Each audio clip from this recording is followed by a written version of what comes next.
तो आज हम लोग एनिमल किंगडम पढ़ने वाले हैं। ये आपके क्लास 11th बायो का एक चैप्टर है, ठीक है। तो आज हम इस चैप्टर को पढ़ने वाले हैं। देखिए, एनिमल किंगडम में एनिमल्स आते हैं।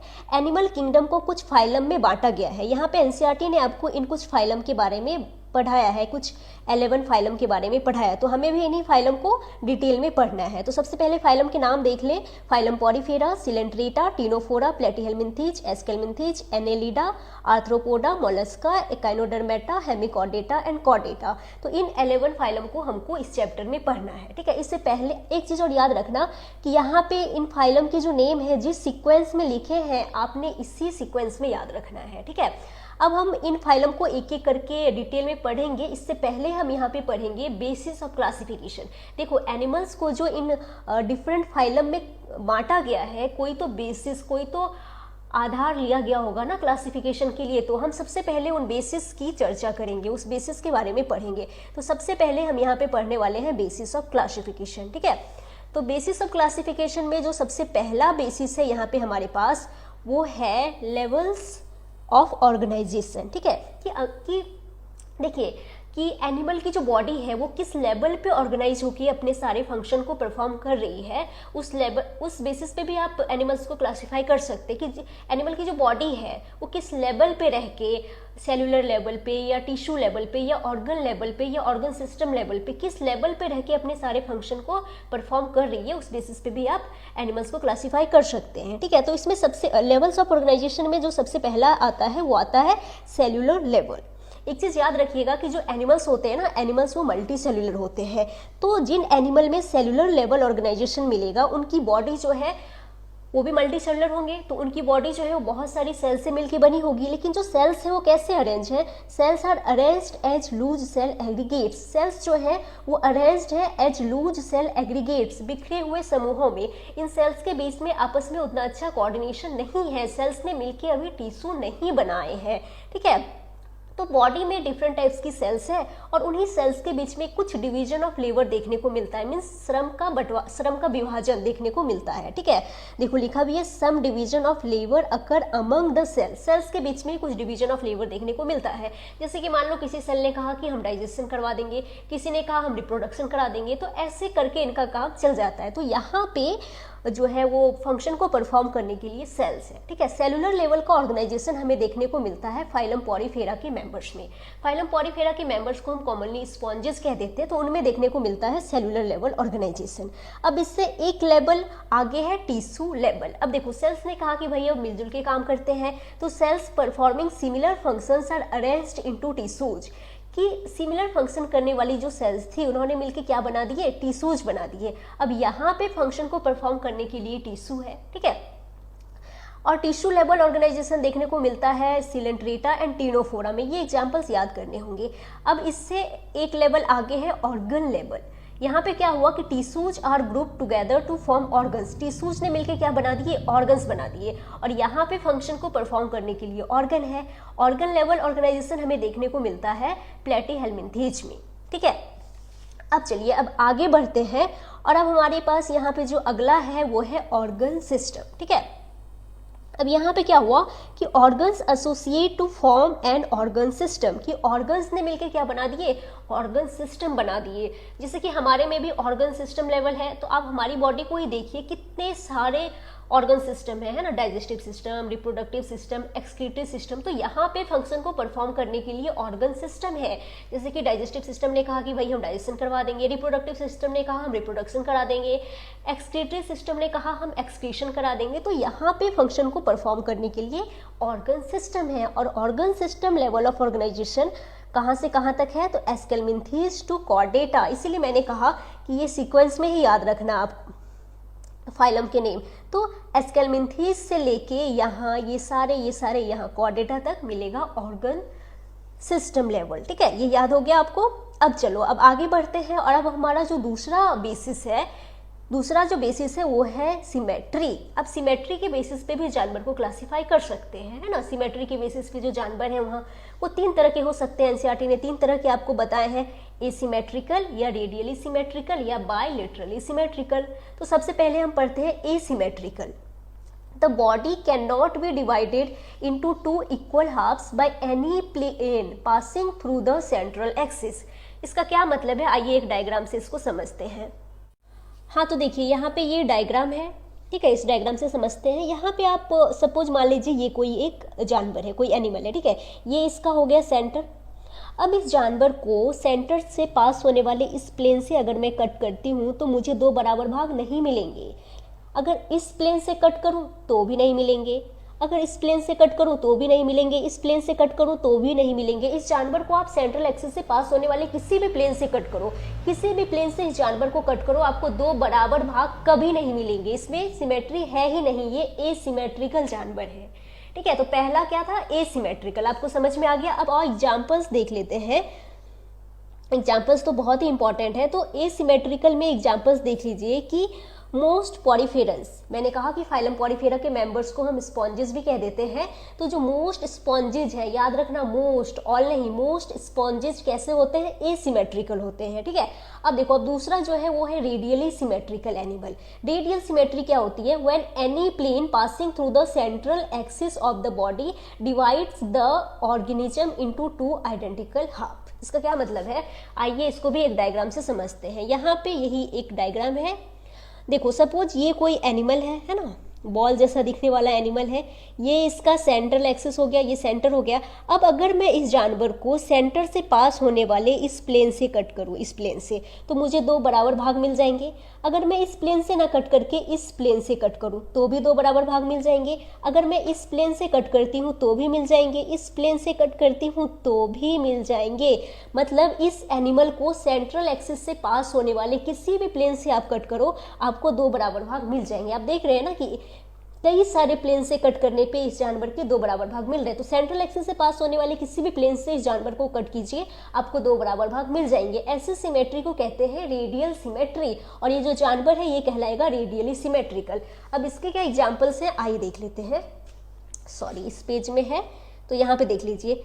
देखो मैंने क्या कहा कि जो मोस्ट पॉरीफेरस है वो कैसे होते हैं, एसिमेट्रिकल। लेकिन सम पॉरीफेरस जैसे कि साइकॉन एंड ल्यूकोसोलेनिया, ये कैसे होते हैं, ये होते हैं रेडियली सिमेट्रिकल। इसके अलावा cnidarians, ctenophores and adult echinoderms, ये भी होते हैं कैसे, रेडियली सिमेट्रिकल। एकाइनोडर्म्स में याद रखना कि एडल्ट एकाइनोडर्म्स जो होते हैं वो रेडियली सिमेट्रिकल होते हैं, लेकिन एकाइनोडर्म्स का जो लार्वा है वो बायलेटरली सिमेट्रिकल होता है, ठीक है, ये याद रखिएगा। अब अगला है, तीसरा प्रकार है बायलेटरली सिमेट्रिकल। इसमें क्या होता है कि the body can be divided into identical left and right halves in only one plane.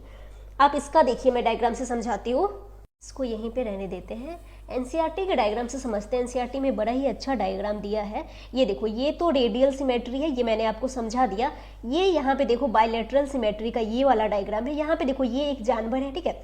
इस एनिमल को सिर्फ इस प्लेन से अगर आप कट करते हैं तो इसके दो identical left and right half आपको मिल जाएंगे। सिर्फ एक प्लेन से कट करने पे ये जानवर जो है वो दो लेटरल हाफ में बढ़ जाएगा। इसके अलावा किसी भी प्लेन से कट करो, आपको दो identical left and right half नहीं मिलेंगे। तो अगर एक प्लेन से कट करने पे जो जानवर है उसके दो identical left and right half मिल रहा है तो कहेंगे ऐसी सिमेट्री को बायलेटरल सिमेट्री। और यहाँ पे ये जो जानवर है, ये जो एनिमल है, ये कैसा है, ये बायलेटरली सिमेट्रिकल है। अब हमारे में भी तो बायलेटरल सिमेट्री ही पाई जाती है ना, आप जानते हैं। तो बायलेटरली सिमेट्रिकल में एग्जाम्पल्स याद कर लो, प्लेटीहेल्मिन्थेस टू कॉर्डेट्स, ठीक है। प्लेटीहेल्मिन्थेस टू कॉर्डेट्स कैसे होते हैं, बायलेटरली सिमेट्रिकल होते हैं। फाइलम प्लेटीहेल्मिन्थेस से कॉर्डेटा तक हमें बायलेटरल सिमेट्री देखने को मिलेगी। लेकिन याद रखना एक्सेप्ट एडल्ट एकाइनोडर्म्स, क्योंकि जो एडल्ट एकाइनोडर्म्स हैं वो तो रेडियली सिमेट्रिकल होते हैं, लेकिन एकाइनोडर्म्स के जो लार्वे हैं वो कैसे होते हैं, वो होते हैं बायलेटरल, उनमें बायलेटरल सिमेट्री होती है। देखो मैंने कहा कि प्लेटीहेल्मिन्थेस से लेके यहाँ तक कॉर्डेटा तक बायलेटरल सिमेट्री देखने को मिलेगी। तो इस बीच में तो एकाइनोडर्मेटा फाइलम भी तो आया ना। लेकिन याद रखना कि जो एडल्ट एकाइनोडर्म्स होते हैं उनमें रेडियल सिमेट्री मिलती है, लेकिन इनके जो लार्वे हैं, एकाइनोडर्म्स का जो लार्वा है उसमें बायलेटरल सिमेट्री देखने को मिलता है, ठीक है। ये याद रखना, ये इंपॉर्टेंट है। जब मैं फाइलम एकाइनोडर्मेटा पढ़ाऊंगी वहां पे भी मैं इस पॉइंट को डिस्कस करूंगी, ठीक है। अब चलो आगे बढ़ते हैं। अब चलिए, अब जो अगला बेसिस है वो है बॉडी प्लान, बॉडी प्लान के बेसिस पे भी आप एनिमल्स को क्लासिफाई कर सकते हैं। तो बॉडी प्लान में सबसे पहले है cell aggregate body plan. Cell aggregate body plan phylum Porifera के मेंबर्स में देखने को मिलता है, स्पॉन्जेस में देखने को मिलता है cell aggregate body plan. Cell aggregate body plan का मतलब है कि जो बॉडी होती है वो बहुत सारी सेल से मिलकर बनी है, और जो सेल्स है वो कैसे अरेंज है, तो as loose cell aggregate, cells ने मिलकर टिश्यू नहीं बनाए हैं, ठीक है। दूसरा है blind sac body plan. Blind sac body plan को समझाने के लिए यहाँ पे मैंने आपके लिए ये डायग्राम बनाया है। इस डायग्राम को आप देखिए। सपोज ये कोई एक एनिमल है ना, समझाने के लिए, ठीक है। सपोज ये कोई एक एनिमल है। अब इसकी बॉडी को आप देखो, इसकी बॉडी सैक लाइक नहीं लग रही है, थैले जैसी, जिसमें कि एक ओपनिंग है, सिंगल ओपनिंग है। तो यहाँ पे सिंगल ओपनिंग है that serves as both mouth and anus. यहाँ पे सिंगल ओपनिंग है, और ये जो सिंगल ओपनिंग है ये माउथ की तरह भी फंक्शन करेगा और एनस की तरह भी फंक्शन करेगा। मीन्स ये जो एनिमल है इसी ओपनिंग से फूड को अंदर भी लेगा, और जो अनडाइजेस्टेड फूड है उसको इसी ओपनिंग से बाहर भी निकालेगा, ठीक है। तो यही इनका माउथ है, यही एनस है, सिंगल ओपनिंग है। तो ऐसे बॉडी प्लान को कहते हैं ब्लाइंड सैक बॉडी प्लान। अब यहाँ पे इनके अगर डाइजेस्टिव सिस्टम की बात करें तो इनकम्प्लीट डाइजेस्टिव सिस्टम है, क्योंकि एक ही ओपनिंग है। कंप्लीट डाइजेस्टिव सिस्टम में 2 ओपनिंग होती है, माउथ और एनस। यहाँ पे तो एक ही ओपनिंग है, यही माउथ है, यही एनस है, या कह दो माउथ प्रेजेंट है, एनस एब्सेंट है। तो डाइजेस्टिव सिस्टम कैसा है? इनकम्प्लीट डाइजेस्टिव सिस्टम है। और यहाँ पे एग्जाम्पल्स याद कर लीजिए कि यहाँ पे एग्जाम्पल्स याद करना है कि जो देखो जो ब्लाइंड सैक बॉडी प्लान जिनमें होगा ना उनमें इनकम्प्लीट डाइजेस्टिव सिस्टम होगा। तो यहाँ पे एग्जाम्पल्स याद कर लो, सिलेंट्रेटा, टिनोफोरा एंड प्लेटीहेल्मिन्थीज। इन फाइलम के अंदर ब्लाइंड सैक बॉडी प्लान देखने को मिलता है, ठीक है। अब चलिए अब इसको हटाते हैं। अब अगला है tube within tube body plan.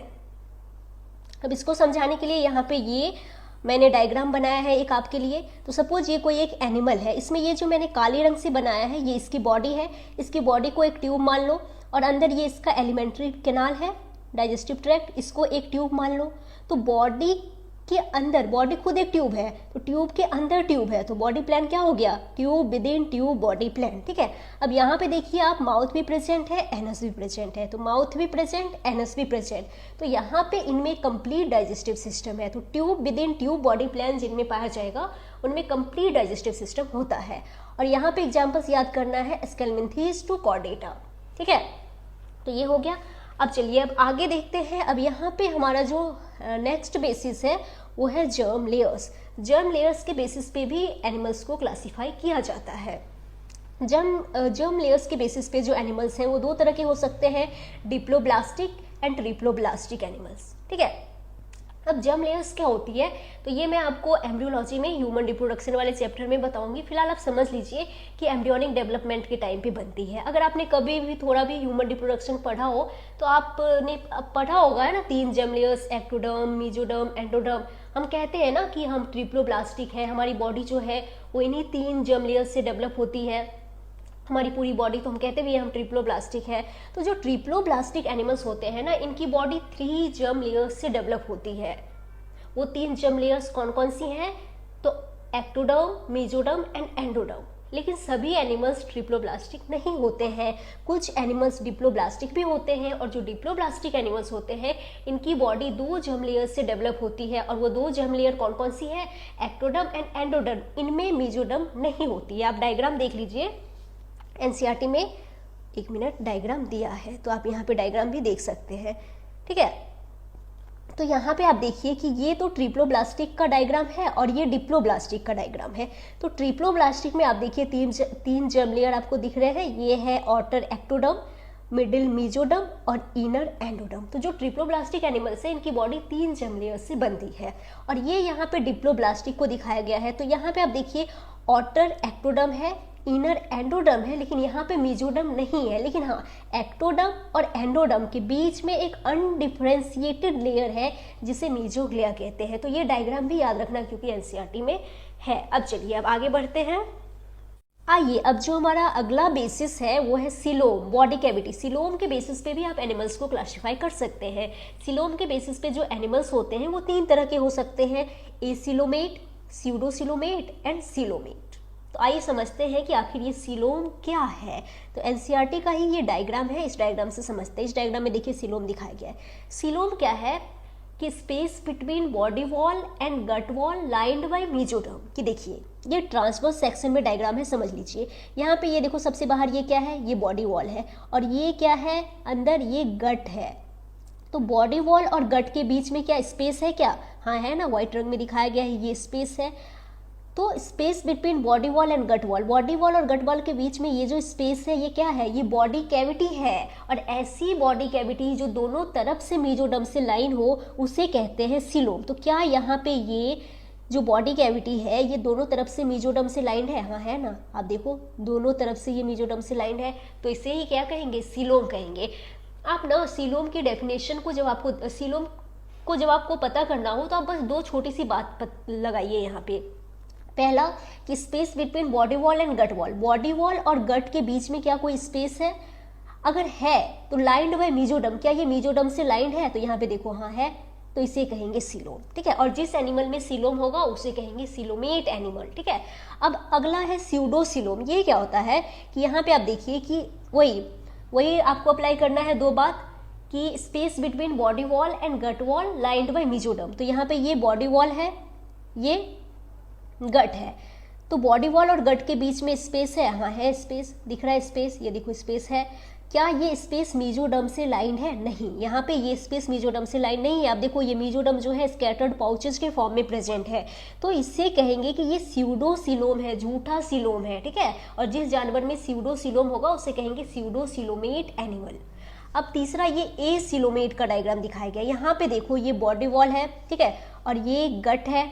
तो यहाँ पे बॉडी वॉल और गट के बीच में क्या कोई स्पेस है क्या, नहीं, यहाँ पे कोई स्पेस नहीं। आप देखो यहाँ पे मेसोडर्मल मास भरा है, यहाँ पे बॉडी वॉल और गट के बीच में कोई स्पेस ही नहीं है, बॉडी कैविटी एब्सेंट है। इसको मत मान लेना, ये तो एलिमेंट्री कैनाल का ल्यूमन है। यहाँ पे देखो यहाँ पे तो कोई बॉडी कैविटी है ही नहीं, तो इसे कहेंगे कि ये एसिलोमेट एनिमल है, यहाँ पे बॉडी कैविटी एब्सेंट है। ठीक है, अब देखिए, अब सबसे मेन मुद्दा है एग्जाम्पल्स याद करना। एसिलोमेट जो टर्म है ये मेनली हम यूज करते हैं प्लेटीहेल्मिन्थीज के लिए। यहाँ पे ये जो डायग्राम है ना, ये भी प्लेटीहेल्मिन्थीज का ही डायग्राम है। ठीक है, लेकिन हम कह देते हैं कि जब देखो कि जब यहाँ पे प्लेटीहेल्मिन्थीज में सीलोम नहीं है तो इससे पहले जो फाइलम है ये तीनों, इनमें भी सीलोम नहीं होगा, तो इसे भी हम एसिलोमेट कह देते कि पॉरीफेरा से प्लेटीहेल्मिन्थीज तक को हम एसिलोमेट कह देते। बट ये जो टर्म है एसिलोमेट ये मोस्टली यूज किसके लिए किया जाता है, प्लेटीहेल्मिन्थीज के लिए, और एनसीईआरटी में जो डायग्राम है वो भी प्लेटीहेल्मिन्थीज का ही है, याद रखिएगा। और स्यूडोसीलोमेट में एग्जाम्पल याद करना है, एक एग्जाम्पल याद करना है एस्केल्मिन्थीज। ठीक है, और सीलोमेट में याद करना है एनेलिडा टू कॉर्डेटा। हो गया। अब चलिए, अब जो अगला है वो है सर्कुलेटरी सिस्टम। आप जानते हैं सर्कुलेटरी सिस्टम जो है वो दो तरह का होता है, open type and close type. तो ये मैंने आपको बता दिया था बॉडी फ्लूइड एंड सर्कुलेशन वाले चैप्टर में, तो यहाँ फिर से नहीं बताते हैं। तो जो ओपन टाइप सर्कुलेटरी सिस्टम है ये किस में मिलता है, और क्लोज टाइप किस में मिलता है, सिर्फ एग्जाम्पल हम देख लेते हैं। ओपन टाइप मिलता है आर्थ्रोपोडा में, मोलस्का में, इकाइनोडर्मेटा में, हेमिकॉर्डेटा में, और सम लोअर कॉर्डेट्स जैसे कि ट्यूनिकेट्स में। जब मैं फाइलम कॉर्डेटा पढ़ाऊंगी तो वहाँ पे मैं आपको ट्यूनिकेट्स के बारे में बताऊंगी। तो इनमें मिलता है ओपन टाइप। और क्लोज्ड टाइप किसमें मिलता है, एनेलिडा में, सिफेलोपोड मोलस्क। देखिए मोलस्का फाइलम में मोस्टली तो ओपन टाइप सर्कुलेटरी सिस्टम है, लेकिन फाइलम मोलस्का की एक क्लास है सिफेलोपोडा, तो क्लास सिफेलोपोडा में आते हैं ऑक्टोपस, सीपिया। तो जो सिफेलोपोड मोलस्क है ना उनमें होता है क्लोज सर्कुलेटरी सिस्टम। तो ये याद रखिएगा कि जो सिफेलोपोड मोलस्क है उनमें क्लोज सर्कुलेटरी सिस्टम है। ठीक है, सम कॉर्डेट्स जैसे कि ट्यूनिकेट्स में तो ओपन टाइप है, लेकिन मोस्ट ऑफ द कॉर्डेट्स में क्लोज टाइप सर्कुलेटरी सिस्टम होता है, ये याद रख लीजिएगा। अब अगला जो बेसिस है बहुत ही इंपॉर्टेंट, नोटोकॉर्ड। ठीक है, नोटोकॉर्ड के बेसिस पे भी आप एनिमल्स को क्लासिफाई करते हैं। अगर किसी एनिमल में नोटोकॉर्ड प्रेजेंट है तो उसे कहेंगे कॉर्डेट्स, अगर एब्सेंट है तो कहेंगे नॉन कॉर्डेट्स। यहाँ पे तो एक ही एग्जाम्पल याद रखना है, कॉर्डेटा, और यहाँ पे आ जाएंगे पॉरीफेरा टू हेमिकॉर्डेटा। ठीक है, अब नोटोकॉर्ड क्या है, ये कॉर्डेट्स में प्रेजेंट है, तो जब मैं आपको फाइलम कॉर्डेटा पढ़ाऊंगी तो वहाँ पे मैं आपको नोटोकॉर्ड के बारे में डिटेल में बताऊंगी। अब चलो अगला बेसिस है सेगमेंटेशन। सेगमेंटेशन में आपको बस थोड़ा सा याद रखना है, यहाँ पे मैंने एक ट्रिक भी बता दिया है, ANN ARR C, NR से याद रखना है। ANN से एनेलिडा, AR से आर्थ्रोपोडा और C से कॉर्डेटा। इन तीन फाइलम में सेगमेंटेशन प्रेजेंट होती है, तो यहाँ पे सेगमेंटेशन में आपको तीन फाइलम याद रखना है। ठीक है, चलिए आइए, अब हमने यहाँ पे बेसिस ऑफ क्लासिफिकेशन कंप्लीट कर लिया है। अब हम एक एक करके इन फाइलम को डिटेल में पढ़ने वाले हैं। तो यहाँ पे हमारे पास जो सबसे पहला फाइलम है वो है फाइलम पॉरीफेरा। तो हम सबसे पहले पढ़ने वाले हैं फाइलम पॉरीफेरा के बारे में, ठीक है। अच्छा, जो टर्म है ना पॉरीफेरा, ये जो टर्म है पॉरीफेरा, ये दो शब्दों से मिलकर बना है, पोरस एंड फेरा।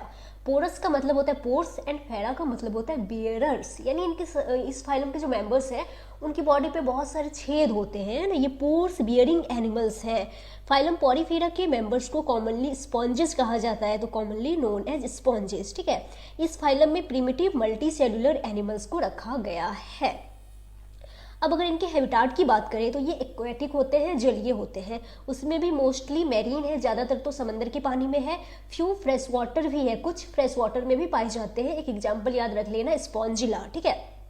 अब देखिए, अब इनमें अगर लेवल ऑफ ऑर्गेनाइजेशन की बात करें तो सेलुलर लेवल है, बॉडी प्लान की बात करें तो cell aggregate type of body plan है। अब देखिए आगे बढ़ जाते हैं।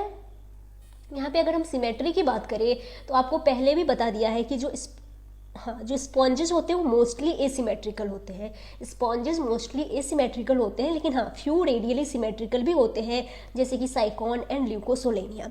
जर्म लेयर की यहाँ पे कोई बात नहीं करेंगे, नो जर्म लेयर, यहाँ पे टिश्यू भी नहीं बना है। सिलोम के हिसाब से ये एसिलोमेट एनिमल्स होते हैं। अगर इनके इस फाइलम के कैरेक्टरिस्टिक फीचर की बात करें तो sponges have a water transport और कैनाल सिस्टम, कि स्पॉन्ज में वाटर ट्रांसपोर्ट सिस्टम या कैनाल सिस्टम पाया जाता है, जो कि इस फाइलम का कैरेक्टरिस्टिक फीचर है।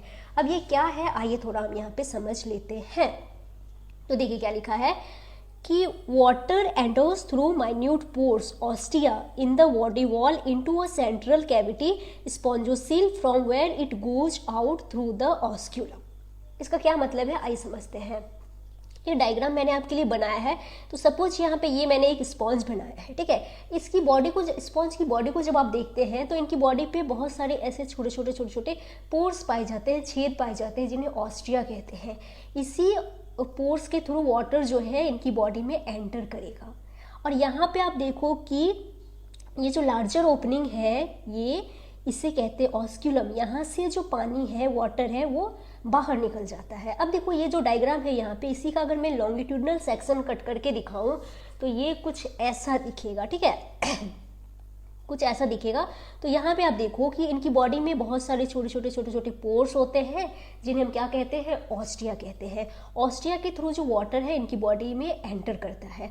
वाटर जब अंदर एंटर करा तो वाटर कहाँ आ जाएगा, यहाँ पे ये देखो इनका ये सेंट्रल कैविटी है, इसे कहते हैं स्पॉन्जोसील, या इसे ही कहते हैं पैरागैस्ट्रिक कैविटी। तो ऑस्ट्रिया के थ्रू वाटर जो है अंदर एंटर करा और कहाँ आ गया, स्पॉन्जोसील में आ गया, ठीक है। और यहाँ पे ये जो लार्जर अपर्चर दिख रहा है, लार्जर ओपनिंग दिख रहा है, इसे कहते हैं ऑस्क्यूलम। तो स्पॉन्जोसील से जो वाटर है ऑस्क्यूलम के थ्रू बाहर चला जाएगा। ये बात आपको समझ में आ गया इतना। तो ये जो सीक्वेंस है ये याद रखना है कि वाटर ऑस्ट्रिया के थ्रू एंटर करा, कहाँ आ गया, स्पॉन्जोसील में, और फिर ऑस्क्यूलम के थ्रू जो वाटर है वो आउट हो जाएगा। अब देखो क्या है कि this pathway of water transport is helpful. इनकी ये जो पाथवे है ये किन किन चीज़ों में हेल्प करता है, तो फूड गैदरिंग में हेल्प करता है, रेस्पिरेटरी एक्सचेंज में हेल्प करता है, एंड रिमूवल ऑफ वेस्ट में हेल्प करता है। कैसे, आप थोड़ा सा समझ लेंगे कि देखो कि वाटर जब आया तो वाटर के साथ फूड पार्टिकल्स भी आते हैं, और इन फूड पार्टिकल्स को कैप्चर कर लिया जाता है, तो फूड गैदरिंग में हेल्प कर रहा है। अब देखो वाटर जब आया तो पानी में जो घुली हुई ऑक्सीजन है वो तो ये सेल्स जो है इनको मिल जाएगी, सेल्स यूज कर लेगी, और बदले में क्या छोड़ देगी, कार्बन डाइऑक्साइड, जो कि जाएगा बाहर। तो रेस्पिरेटरी एक्सचेंज में भी हेल्प कर रहा है। इसके अलावा रिमूवल ऑफ वेस्ट में, कि देखो जब पानी जा रहा है तो बॉडी के जो वेस्ट है उसको भी बहा के ले जाएगा। तो इन चीज़ों में ये हेल्प कर रहा है। इसके अलावा हाँ रिप्रोडक्शन में भी हेल्प करता है, क्योंकि देखिए क्या होता है ना कि वाटर के साथ जो है वो स्पर्म भी अंदर एंटर करते हैं, और स्पर्म को कैप्चर कर लिया जाता है और ओवा के पास भेज दिया जाता है। वो उतना डिटेल में आपको एनसीईआरटी ने नहीं पढ़ाया तो नहीं पढ़ेंगे। अब देखो, अब इस फाइलम की अगर कैरेक्टरिस्टिक सेल की बात करें तो इस फाइलम की जो कैरेक्टरिस्टिक सेल है वो है कोएनोसाइट्स और collar cells line the spongocoel and the canals. इस फाइलम की कैरेक्टरिस्टिक सेल है कोएनोसाइट्स, या इसे ही कहते हैं कॉलर सेल्स या फ्लैचिलेटेड कॉलर सेल्स भी कहते हैं। ये क्या करती है, स्पॉन्जोसील को लाइन करती है, और कुछ अदर स्पॉन्जेस में ये कैनाल्स को भी लाइन करती है। तो आइए इसके बारे में थोड़ा हम समझते हैं। देखिए आपके एनसीईआरटी में नहीं दिया है, लेकिन अगर स्पॉन्ज की बॉडी वॉल को देखा जाए तो इसमें दो लेयर होती है, आउटर पिनेकोडर्म होती है और इनर कोएनोडर्म होती है। और इन दोनों के बीच में एक जिलेटिनस लेयर होती है जिसे हम कहते हैं मीजेनकाइम। मीजेनकाइम में कई तरह की अमीबॉइड सेल्स होती है, उतना डिटेल में नहीं जाएंगे। तो जो इनर कोएनोडर्म लेयर है, देखो जो मैंने ब्लैक रंग में दिखाया है, जो इनर कोएनोडर्म लेयर है, इसी लेयर में होती है कोएनोसाइट्स। और कोएनोसाइट जो है वो इस फाइलम की कैरेक्टरिस्टिक सेल है। अब देखो यहाँ पे ये स्पॉन्जोसील है और यहाँ पे कोएनोडर्म लेयर है जिसमें कोएनोसाइट्स है। तो कोएनोसाइट्स स्पॉन्जोसील को लाइन कर रही है, यही बात एनसीईआरटी ने लिखा है। तो यहाँ तक आपको समझ में आ गया। अब चलिए अब आगे बढ़ते हैं। अब अगर आगे देखिए तो देखिए आगे क्या है कि the body is supported by a skeleton made up of spicules और स्पॉन्जिन फाइबर्स। की इनकी जो बॉडी होती है, इनकी बॉडी को सपोर्ट करता हुआ स्केलेटन भी है जो कि बना होता है स्पिक्यूल्स और स्पॉन्जिन फाइबर्स का। स्पिक्यूल्स क्या होते हैं? तो spicules small needle like structure होते हैं जो मुख्य रूप से दो तरह के होते हैं, कैल्केरियस स्पिक्यूल्स एंड सिलीसियस स्पिक्यूल्स। जो कैल्केरियस स्पिक्यूल्स होते हैं वो कैल्शियम कार्बोनेट के बने होते हैं और सिलीसियस स्पिक्यूल्स सिलिका के बने होते हैं। ठीक है। डाइजेशन की बात करें तो यहाँ पे इंट्रा सेलुलर डाइजेशन है, सेल के अंदर डाइजेशन है। ठीक है। रिप्रोडक्शन की बात करें तो यहाँ पे एसेक्सुअल रिप्रोडक्शन भी होता है और सेक्सुअल रिप्रोडक्शन भी होता है। ये सेक्सुअल रिप्रोडक्शन में एनसीईआरटी ने सिर्फ फ्रेगमेंटेशन लिखा है, लेकिन यहाँ पे बर्डिंग भी होता है, एक्सटर्नल बर्डिंग भी होता है और इंटरनल बर्ड या जेम्यूल्स का भी फॉर्मेशन होता है। ठीक है। अब sexual reproduction by formation of gametes, gametes का फॉर्मेशन होता है। अब यहाँ पे सेक्सेस आर नॉट सेपरेट, यहाँ पे नर मादा अलग अलग नहीं है, ये हर्मेफ्रोडाइट एनिमल्स होते हैं। हर्मेफ्रोडाइट एनिमल्स कौन होते हैं? मतलब हर्मेफ्रोडाइट एनिमल्स ये है। इसका मतलब क्या हुआ कि eggs and sperms are produced by same individual. ठीक है। तो याद रखिएगा ये हर्मेफ्रोडाइट एनिमल्स होते हैं। अब यहाँ पे अगर फर्टिलाइजेशन की बात करें तो फर्टिलाइजेशन इंटरनल है, बॉडी वॉल में फर्टिलाइजेशन होता है। और डेवलपमेंट की बात करें तो डेवलपमेंट जो है वो है इनडायरेक्ट।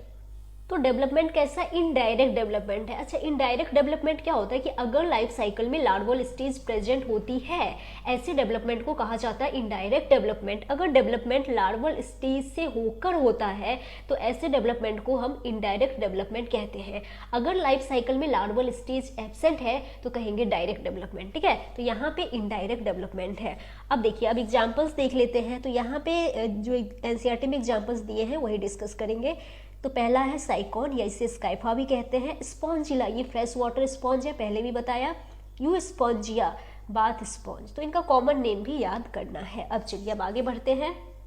तो देखिए यहाँ पे अभी हमने फाइलम पॉरीफेरा कंप्लीट करा। अब हमारा जो नेक्स्ट फाइलम है वो है फाइलम सिलेंट्रेटा। तो आइए हम पढ़ने वाले हैं फाइलम सिलेंट्रेटा, या इसे ही कहते हैं नाइडीरिया। अब ये इस फाइलम को पढ़ेंगे। अब ये जो नाम है सिलेंट्रेटा या नाइडीरिया, ये कहाँ से आया ये भी आपको समझ में आ जाएगा। तो अगर हम इनके हैबिट एंड हैबिटाट की बात करें तो ये भी एक्वेटिक होते हैं, मोस्टली मैरीन है, फ्यू फ्रेश वाटर भी है। एग्जाम्पल याद कर लेना, हाइड्रा। ये सेसाइल भी हो सकते हैं और फ्री स्विमिंग भी हो सकते हैं। सेसाइल मतलब चल फिर नहीं सकते हैं, फिक्स्ड होते हैं। ठीक है। लेवल ऑफ ऑर्गेनाइजेशन की बात करें तो टिश्यू लेवल है। सिमेट्री की बात करें तो इनमें रेडियल सिमेट्री मिलती है। जर्म लेयर की बात करें तो जो नाइडेरियंस होते हैं ये डिप्लोब्लास्टिक एनिमल्स होते हैं। बॉडी प्लान की बात करें तो इनमें ब्लाइंड सैक बॉडी प्लान है। और सीलोम की बात करें तो सीलोम के हिसाब से ये एसिलोमेट एनिमल्स होते हैं। ठीक है। अब चलिए अब आगे बढ़ते हैं। अब देखो नेक्स्ट लाइन क्या है कि the name Cnidaria derived from the cnidoblasts और नाइडोसाइट्स। के जो ये नाम है नाइडीरिया, ये कहाँ से आया है? तो ये आया है नाइडोब्लास्ट्स या नाइडोसाइट्स से। अब ये नाइडोब्लास्ट्स या नाइडोसाइट्स क्या होते हैं? देखो इस फाइलम के जो जानवर हैं, इस फाइलम के जो एनिमल्स हैं, इनके पास खास तरह की स्टिंगिंग सेल्स होती है, डंक मारने वाली सेल्स होती हैं, जिन्हें नाइडोब्लास्ट्स या नाइडोसाइट्स कहते हैं। ठीक है। और यहीं से इनका नाम पड़ा है नाइडीरिया। अब देखो ये जो नाइडोब्लास्ट्स या नाइडोसाइट्स है, इट कंटेन स्टिंगिंग कैप्सूल्स और निमेटोसिस्ट्स। ये एनसीईआरटी की लाइन है, आप इसका डायग्राम देख लो। यहाँ पे देखो ये एक नाइडोब्लास्ट दिखाया गया है ना, डायग्रामेटिक व्यू ऑफ नाइडोब्लास्ट। ये एक नाइडोब्लास्ट है। ठीक है। इसके अंदर आप देखो ये जो सैक लाइक स्ट्रक्चर है ये है निमेटोसिस्ट। तो कंफ्यूज मत होना, ये जो सेल है ये है नाइडोब्लास्ट और इसके अंदर ये सैक लाइक जो स्ट्रक्चर दिख रहा है ये है निमेटोसिस्ट। ठीक है। अब ये कहाँ पे प्रेजेंट होती है? हाँ, ये कहाँ पे प्रेजेंट होती है? तो प्रेजेंट ऑन टेंटकल्स एंड बॉडी। अभी दिखाऊंगी। नाइडोब्लास्ट्स आर यूज्ड फॉर, नाइडोब्लास्ट का क्या फंक्शन है? तो ये एंकरेज में हेल्प करते हैं, डिफेंस में हेल्प करते हैं, फूड कैप्चरिंग में हेल्प करते हैं, मींस कैप्चर ऑफ प्रे में, शिकार को पकड़ने में हेल्प करते हैं। अब आगे देखिए क्या है कि they have a central gastrovascular cavity with a single opening mouth on hypostome. आइए इस पॉइंट को मैं डायग्राम से आपको समझाती हूँ। तो यहाँ पे देखो, ये एक डायग्राम मैंने आपके लिए बनाया है, ये हाइड्रा का डायग्राम है, ठीक है। तो यहाँ पे ये इनकी बॉडी को देखिए, यहाँ पे देखो कि ये इनका ये जो सेंट्रल कैविटी है इसे कहते हैं सिलेंट्रॉन, या इसे ही कहते हैं गैस्ट्रोवैस्कुलर कैविटी। इस कैविटी को क्या कह रहे हैं? सिलेंट्रॉन, इसीलिए इनका नाम क्या पड़ा है? सिलेंट्रेटा, या इसे कहते हैं गैस्ट्रोवैस्कुलर कैविटी। गैस्ट्रोवैस्कुलर कैविटी क्यों? देखो, गैस्ट्रो जो टर्म है ये डाइजेशन से रिलेटेड है, और जो वैस्कुलर टर्म है ये डिस्ट्रीब्यूशन से रिलेटेड है। तो यहाँ पे ये जो कैविटी है ये फूड के डाइजेशन में भी हेल्प करती है, डिस्ट्रीब्यूशन में भी हेल्प करती है, इसीलिए नाम पड़ गया है गैस्ट्रोवैस्कुलर कैविटी। अब देखो, अब यहाँ पे इनके बॉडी वॉल की अगर बात करें, एनसीईआरटी में नहीं दिया है, बट फिर भी अगर हम थोड़ा देखें डायग्राम में, तो यहाँ पे दो लेयर मिलेगी। ये देखो, ये जो ब्लू रंग में दिखाया है ये आउटर एपिडर्मिस है, और काले रंग में जो दिखाया है ये इनर गैस्ट्रोडर्मिस है, ठीक है। एपिडर्मिस एक्टोडर्म से बनती है और गैस्ट्रोडर्मिस जो है ये एंडोडर्म से बनती है, और इनके बीच में एक देखो ये रेड रंग कलर से मैंने दिखाया है अनडिफ्रेंशिएटेड मीसोग्लिया है, ठीक है।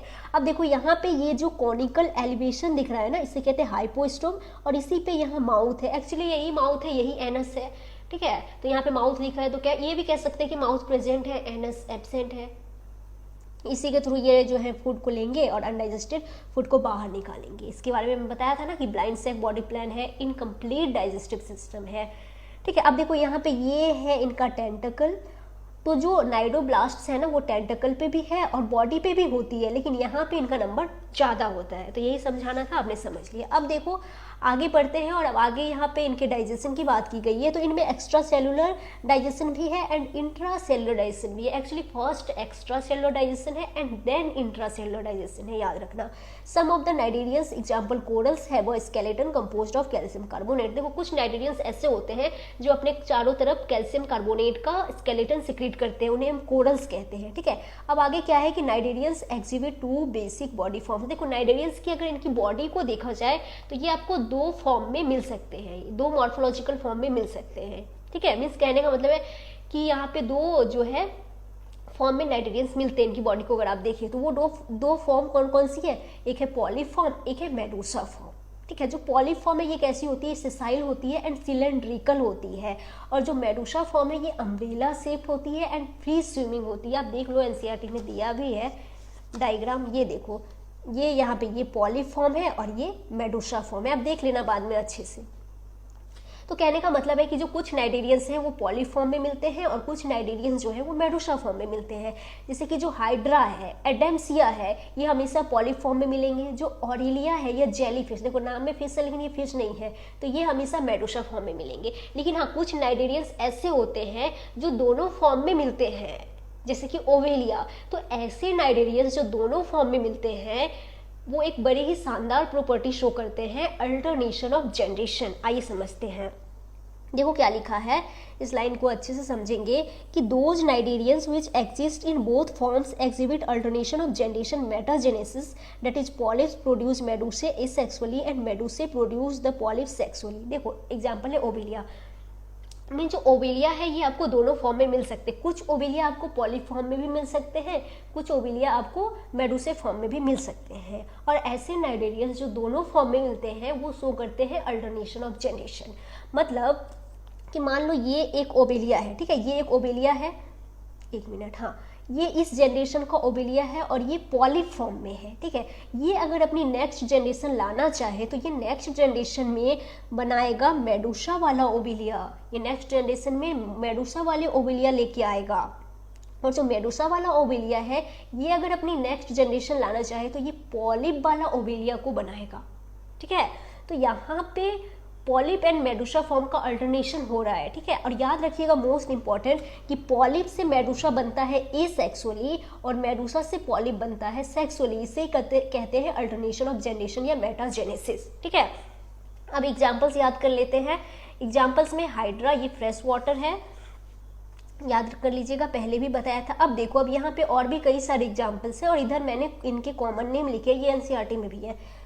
फाइसेलिया, इसे कहते हैं Portuguese man of war. Obelia sea fur, Aurelia jellyfish, Adamsia sea anemone, Pennatula sea pen, Gorgonia sea fan, Meandrina इसे कहते हैं ब्रेन कॉर्डल। तो ये भी याद रखना है, इनके कॉमन नेम्स भी याद रखने हैं। चलिए आगे बढ़ते हैं और अब हम पढ़ने वाले हैं नेक्स्ट फाइलम। तो यहाँ पे देखो, अभी हमने पढ़ा फाइलम सिलेंट्रेटा, अब हम पढ़ने वाले हैं फाइलम टीनोफोरा। तो आइए स्टार्ट करते हैं फाइलम टीनोफोरा। देखिए जो टीनोफोर्स होते हैं ना, टीनोफोर्स, इनको कॉमनली नोन है सी वॉलनट्स और कॉम जेलीज। इनको कॉमनली क्या कहा जाता है? सी वॉलनट्स यानी समुद्री अखरोट या कॉम जेलीज भी कहा जाता है, ठीक है। इनके हैबिटाट की बात करें तो ये एक्सक्लूसिवली मैरीन है, मीन्स ऑल आर मैरीन, सारे मैरीन है, ठीक है। सिमेट्री की बात करें तो जो टीनोफोर्स होते हैं ये रेडियली सिमेट्रिकल होते हैं। जर्म लेयर के हिसाब से ये डिप्लोब्लास्टिक एनिमल है। लेवल ऑफ ऑर्गेनाइजेशन की बात करें तो टिश्यू लेवल ऑफ ऑर्गेनाइजेशन है। अच्छा ये इंपॉर्टेंट है कि the body bears 8 external rows of ciliated comb plates which help in locomotion, कि इनकी बॉडी में 8 external rows of ciliated comb plates है जो कि इनको लोकोमोशन में हेल्प करती है। डाइजेशन की बात करें तो both extra cellular and intracellular. अच्छा इनके मोस्ट ऑफ द फीचर्स जो होते हैं वो नाइडेरिया से मिलते हैं, लेकिन यहाँ पे नाइडोब्लास्ट्स नहीं होती है। यहाँ पे खास तरह की चिपकने वाली सेल होती है, एडहेसिव सेल होती है कोलोब्लास्ट, लेकिन यहाँ पे नाइडोब्लास्ट नहीं है, ये याद रखिएगा। अगर सीलोम की बात करें तो यहाँ पे इनमें सीलोम एब्सेंट है, तो जो टीनोफोर्स होते हैं वो एसिलोमेट होते हैं, एसिलोमेट हैं, ठीक है। अच्छा यहाँ पे ये एक बड़ी शानदार प्रॉपर्टी शो करते हैं, बायोल्यूमिनेसेंस, याद रखिएगा। ये क्या होती है? The property of a living organism to emit light, ये लाइट एमिट करते हैं, ठीक है। रिप्रोडक्शन की बात करें तो takes place only by sexual, means इनमें केवल सेक्सुअल रिप्रोडक्शन होता है। सेक्सेस आर नॉट सेपरेट, नर मादा अलग अलग नहीं है। फर्टिलाइजेशन एक्सटर्नल है, ठीक है, एक्सटर्नल लिखा ये एन है। डेवलपमेंट की बात करें तो इनडायरेक्ट डेवलपमेंट है। एग्जाम्पल्स यहाँ पे कम ही है, यहाँ पे क्या है एग्जाम्पल्स में? प्लूरोब्रैकिया एंड टीनोप्लाना, ये आपको एग्जाम्पल्स याद करने हैं, ठीक है। अब चलिए अब आगे बढ़ते हैं। तो आइए अब अभी हमने यहाँ पे कौन सा फाइलम पढ़ा? Phylum Ctenophora. अब हम आगे बढ़ते हैं और हमारा नेक्स्ट फाइलम है फाइलम प्लेटीहेल्मिन्थीज। तो अब हम पढ़ने वाले हैं यहाँ पे फाइलम प्लेटीहेल्मिन्थीज, ठीक है। तो आइए हम स्टार्ट करने वाले हैं यहाँ पे फाइलम प्लेटीहेल्मिन्थीज। तो देखो क्या है कि they have dorsoventrally flattened body, hence are called flatworms, कि इनकी जो बॉडी होती है ना वो डॉर्सो वेंट्रली फ्लैटेंड होती है, चपटी होती है, इसीलिए इन्हें कहते हैं फ्लैटवर्म्स। इस फाइलम में जो ऑर्गेनिज्म है वो एक्टोपैरासाइट्स भी हो सकते हैं, एंडोपैरासाइट्स भी हो सकते हैं, एंड कुछ फ्री लिविंग भी होते हैं। तो एनसीईआरटी ने लिखा है कि दे आर मोस्टली एंडोपैरासाइट्स, ये मोस्टली एंडोपैरासाइट्स होते हैं, found in animals including human beings. ये एनिमल्स में होते हैं और ह्यूमंस में भी होते हैं, तो मोस्टली एंडोपैरासाइट्स हैं। और कुछ फ्री लिविंग भी होते हैं, जैसे कि एग्जाम्पल हो गया प्लेनेरिया, ठीक है। अगर सिमेट्री की बात करें तो ये जो जानवर हैं इस फाइलम में उनमें बायलेटरली सिमेट्रिकल होते हैं, इनमें बायलेटरल सिमेट्री मिलती है। लेवल ऑफ ऑर्गेनाइजेशन की बात करें तो ऑर्गन लेवल ऑफ ऑर्गेनाइजेशन है। जर्म लेयर के हिसाब से ये ट्रिप्लोब्लास्टिक एनिमल्स होते हैं, और सीलोम की बात करें तो एसिलोमेट एनिमल्स होते हैं। अब देखिए क्या है कि hooks and suckers are present in the parasitic forms, कि जो पैरासिटिक फॉर्म्स है ना उनमें हुक्स एंड सकर्स होते हैं for attachment with the host, host से चिपकने के लिए उनमें हुक्स एंड सकर्स पाए जाते हैं। अब चलिए अब आगे बढ़ते हैं, और अब यहाँ पे एनसीईआरटी ने बात किया है इनके डाइजेस्टिव सिस्टम की। तो डाइजेस्टिव सिस्टम अगर प्रेजेंट है तो इनकम्प्लीट होता है। साथ ही याद रखिएगा कि एब्सेंट इन टेपवॉर्म में डाइजेस्टिव सिस्टम एब्सेंट है। तो भी मैंने ऐसा क्यों लिखा? अगर इनमें एब्सेंट है तो इनको भोजन कैसे मिलता है? तो वही लिखा है कि ये क्या करते हैं? Absorb nutrients from the host directly through body surface. ये क्या करते हैं? होस्ट से डाइजेस्टेड फूड को डायरेक्टली एब्जॉर्ब कर लेते हैं बॉडी सरफेस के थ्रू, ठीक है। एनसीईआरटी ने कैसे लिखा है? एनसीईआरटी ने लिखा है कि some of them absorb nutrients from the host directly through body surface. अब इसका क्या मतलब है ये थोड़ा सा समझेंगे। देखो जो फाइलम प्लेटीहेल्मिन्थीज है ना, फाइलम प्लेटीहेल्मिन्थीज की 3 क्लास है, class Turbellaria, class Trematoda and class Cestoda. Turbellaria में एग्जाम्पल हो जाएगा प्लेनेरिया, ये एग्जाम्पल एनसीईआरटी में दिया है, और ट्रेमेटोडा में हो जाएगा फैसियोला हिपैटिका, लीवर फ्लूक, ये भी एनसीईआरटी में एग्जाम्पल है। और सिस्टोडा, इसके अंदर आता है टीनिया सोलियम, इसे टेपवॉर्म भी कहते हैं। तो जो सिस्टोडा वाले हैं ना, जैसे कि टीनिया सोलियम, इनमें डाइजेस्टिव सिस्टम एब्सेंट होता है। किसी के पास भी डाइजेस्टिव सिस्टम क्यों होता है? डाइजेशन करने के लिए, कॉम्प्लेक्स फूड को सिंपलेस्ट फॉर्म में कन्वर्ट करने के लिए। इनको डाइजेशन की जरूरत ही क्या है? क्योंकि ये इंटेस्टाइन का पैरासाइट है, तो ये तो इंटेस्टाइन में है, तो वहाँ पे ये क्या करता है कि होस्ट का डाइजेस्टेड फूड डायरेक्टली एब्जॉर्ब कर लेता है बॉडी सरफेस के थ्रू। तो इनको तो डाइजेशन का कोई ज़रूरत ही नहीं है, ठीक है। तो क्या इसके तो मज़े हैं एकदम से, मीन्स पचा पचाया भोजन मिल रहा है, ना रहने का टेंशन ना खाने का टेंशन। तो याद रखना कि इसीलिए जो है एनसीईआरटी ने लिखा है कि some of them absorb nutrients from the host directly through body surface, ठीक है। अब क्लास वगैरह कुछ याद नहीं कर रहे हैं, बस मैंने समझाने के लिए बोला। अब इम्पॉर्टेंट याद रखिएगा कि यहाँ पे इस फाइलम के जो एनिमल्स हैं इनमें स्पेशलाइज्ड सेल्स होती हैं जिन्हें फ्लैम सेल्स कहते हैं, और ये हेल्प करती हैं ऑस्मो रेगुलेशन एंड एक्सक्रीशन में। याद रखना, रिप्रोडक्शन की बात करें तो सेक्सेस आर नॉट सेपरेट, नर मादा अलग अलग नहीं है। देखो अगर एक्सेप्शन को छोड़ दिया जाए तो फिर ये जनरली हर्मेफ्रोडाइट होते हैं। अब एक्सेप्शन याद नहीं करना है। देखो इस फाइलम का यही तो दुख है, सिर्फ इसी फाइलम का नहीं, इस पूरे चैप्टर का ही यही दुख है कि एक तो इतने सारे एग्जाम्पल्स हैं, ऊपर से हर बात का यहाँ पे कोई ना कोई एक्सेप्शन मिल जाएगा आपको। तो वो तो ठीक है कि एनसीईआरटी ने नहीं मेंशन किया है तो आपको याद नहीं करना है। तो अगर एक्सेप्शन छोड़ दिया जाए तो ये जनरली हर्मेफ्रोडाइट होते हैं, ठीक है। फर्टिलाइजेशन की बात करें तो इंटरनल है, डेवलपमेंट इनडायरेक्ट डेवलपमेंट है through many larval stages, indirect development है, याद रखिएगा, लार्वल स्टेज प्रेजेंट है, सॉरी। अब हम यहाँ पे देखेंगे एग्जाम्पल्स की बात कर लेते हैं, तो यहाँ पे ज़्यादा एग्जाम्पल्स नहीं दिया है। सबसे पहले है प्लेनेरिया, याद रखना इनमें हाई पावर ऑफ रिजेनरेशन है। इसके बाद है Fasciola, Fasciola hepatica, liver fluke, Taenia, Taenia solium, tapeworm. तो ये कुछ एग्जाम्पल्स हैं जो आपने याद करने हैं। अब चलो अब आगे बढ़ते हैं। अब हमने यहाँ पे फाइलम प्लेटीहेल्मिन्थीज पढ़ लिया। अब हमारा जो नेक्स्ट फाइलम है वो है फाइलम एस्केल्मिन्थीज, तो ये पढ़ने वाले हैं। चलिए अब आइए, अब हमारा यहाँ पे जो नेक्स्ट फाइलम है वो है फाइलम एस्केल्मिन्थीज, ठीक है, फाइलम एस्केल्मिन्थीज। तो देखिए क्या लिखा है कि the body of the Aschelminthes is circular in cross section, hence the name round worms. कि देखो इनकी जो बॉडी होती है ना, इनकी बॉडी, इसको अगर ट्रांसवर्स सेक्शन कट करके देखा जाए तो ट्रांसवर्स सेक्शन में इनकी बॉडी राउंड या सर्कुलर नजर आती है, इसीलिए इनको राउंड वर्म्स भी कहते हैं। दे मे भी, ये फ्री लिविंग भी हो सकते हैं, एक्वेटिक भी है, टेरेस्ट्रियल भी है, और पैरासिटिक भी होते हैं in plant and animals. Plant और एनिमल्स में पैरासिटिक भी है, प्लांट में भी और एनिमल्स में भी, ठीक है।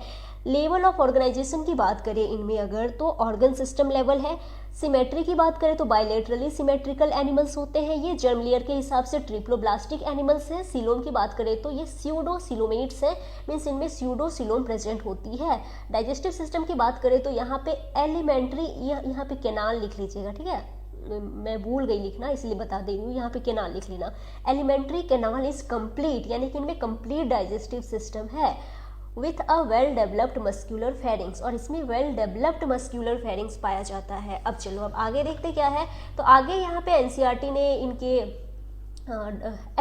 एक्सक्रीशन की बात की है यहाँ पे। तो देखिए क्या है कि an excretory tube removes body wastes from the body cavity through the excretory pore. Means क्या है कि यहाँ पे एक्सक्रीटरी ट्यूब है जो कि बॉडी कैविटी से बॉडी वेस्ट को रिमूव करती है एक्सक्रीटरी पोर के थ्रू, ठीक है। अब रिप्रोडक्शन की बात करें तो सेक्सेस आर सेपरेट, ये डायोसियस होते हैं, means males and females are distinct, male and female अलग अलग है। Often females are longer than males, जो फीमेल्स हैं प्रायः फीमेल्स जो होती हैं वो मेल से लॉन्गर होती हैं। फर्टिलाइजेशन इंटरनल है, डेवलपमेंट में भी डायरेक्ट और इनडायरेक्ट। कुछ मेंबर में जो डेवलपमेंट है वो डायरेक्ट भी हो सकता है, कुछ में इनडायरेक्ट भी है ना। अब एग्जाम्पल्स की बात कर लेते हैं। तो सबसे पहले है Ascaris round worm, Wuchereria filarial worm, and Ancylostoma, इसको कहते हैं हुक वर्म। तो ये कुछ एग्जाम्पल्स हैं जो आपने याद करना है। अब चलो अब आगे बढ़ते हैं। आइए अब हम देखते हैं आगे कि देखो अभी हमने फाइलम एस्केल्मिन्थीज पढ़ लिया। अब हम जो नेक्स्ट फाइलम पढ़ने वाले हैं वो है फाइलम एनेलिडा। तो आइए हम यहाँ पे पढ़ने वाले हैं फाइलम एनेलिडा के बारे में, ठीक है। तो देखो जो एनेलिड्स होते हैं ना, ये एक्वेटिक भी हो सकते हैं, मीन्स जल में भी मिलते हैं। जल भी कैसा कि ये फ्रेश वाटर में भी मिल सकते हैं। फ्रेश वाटर मतलब नदियों तालाबों के पानी में, ये मैरीन वाटर में भी मिल सकते हैं, मीन समंदर के पानी में। तो फ्रेश वाटर में एग्जांपल याद रख लेना लीच, एंड मैरीन में नीरीज, ठीक है। इसके अलावा ये टेरेस्ट्रियल भी होते हैं ना, जमीन पे भी पाए जाते हैं। ये फ्री लिविंग भी हो सकते हैं, फ्री लिविंग में एग्जाम्पल याद कर लेना अर्थवॉर्म। और ये समटाइम्स पैरासिटिक भी होते हैं, ठीक है। पैरासिटिक में एग्जाम्पल याद रख लेना लीच। और लेवल ऑफ ऑर्गेनाइजेशन की बात करें तो ऑर्गन सिस्टम लेवल है। सिमेट्री की बात करें तो एनालिड्स जो होते हैं ये बायलेटरल, इनमें बायलेटरल सिमेट्री मिलती है। जर्म लेयर के हिसाब से ये ट्रिप्लोब्लास्टिक एनिमल्स हैं। सीलोम की बात करें तो ये सिलोमेट है, मीन्स यहाँ पे इनमें सीलोम प्रेजेंट है। और सेगमेंटेशन की अगर बात करें तो जो एनालिट्स होते हैं वो मेटामेरिकली सेगमेंटेड होते हैं, ये इंपॉर्टेंट है, सारी लाइन इंपॉर्टेंट है, आप याद रखना। अब चलिए अब आगे बढ़ते हैं। अब यहाँ पे देखो क्या है कि they possess longitudinal and circular muscles which help in locomotion. इनमें लॉन्गिट्यूडनल एंड सर्कुलर मसल्स हैं जो कि इनको हेल्प करती है और लोकोमोशन में, ठीक है।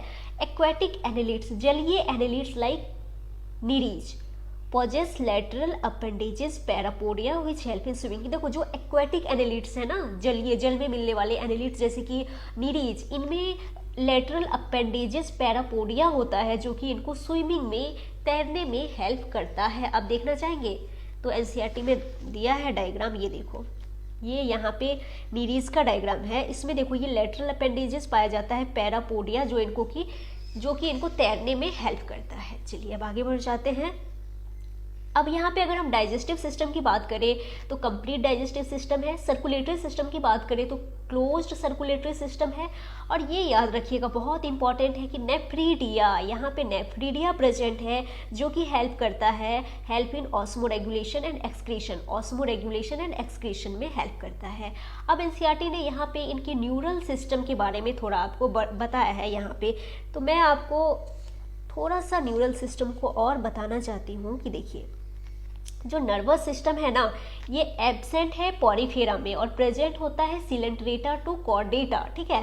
पॉरीफेरा में एब्सेंट है, इस मतलब यहाँ पे जो स्पॉन्जेस होते हैं ना, इनमें कोई न्यूरॉन्स नहीं होते हैं, याद रखिएगा। अगर आपसे पूछा जाए कि सबसे पहला ऐसा फाइलम जहाँ पे न्यूरॉन्स देखने को मिलते हैं तो वो है सिलेंट्रेटा या नाइडीरिया, यहाँ पे फर्स्ट टाइम न्यूरॉन्स एपियर्ड, याद रखिएगा, ठीक है।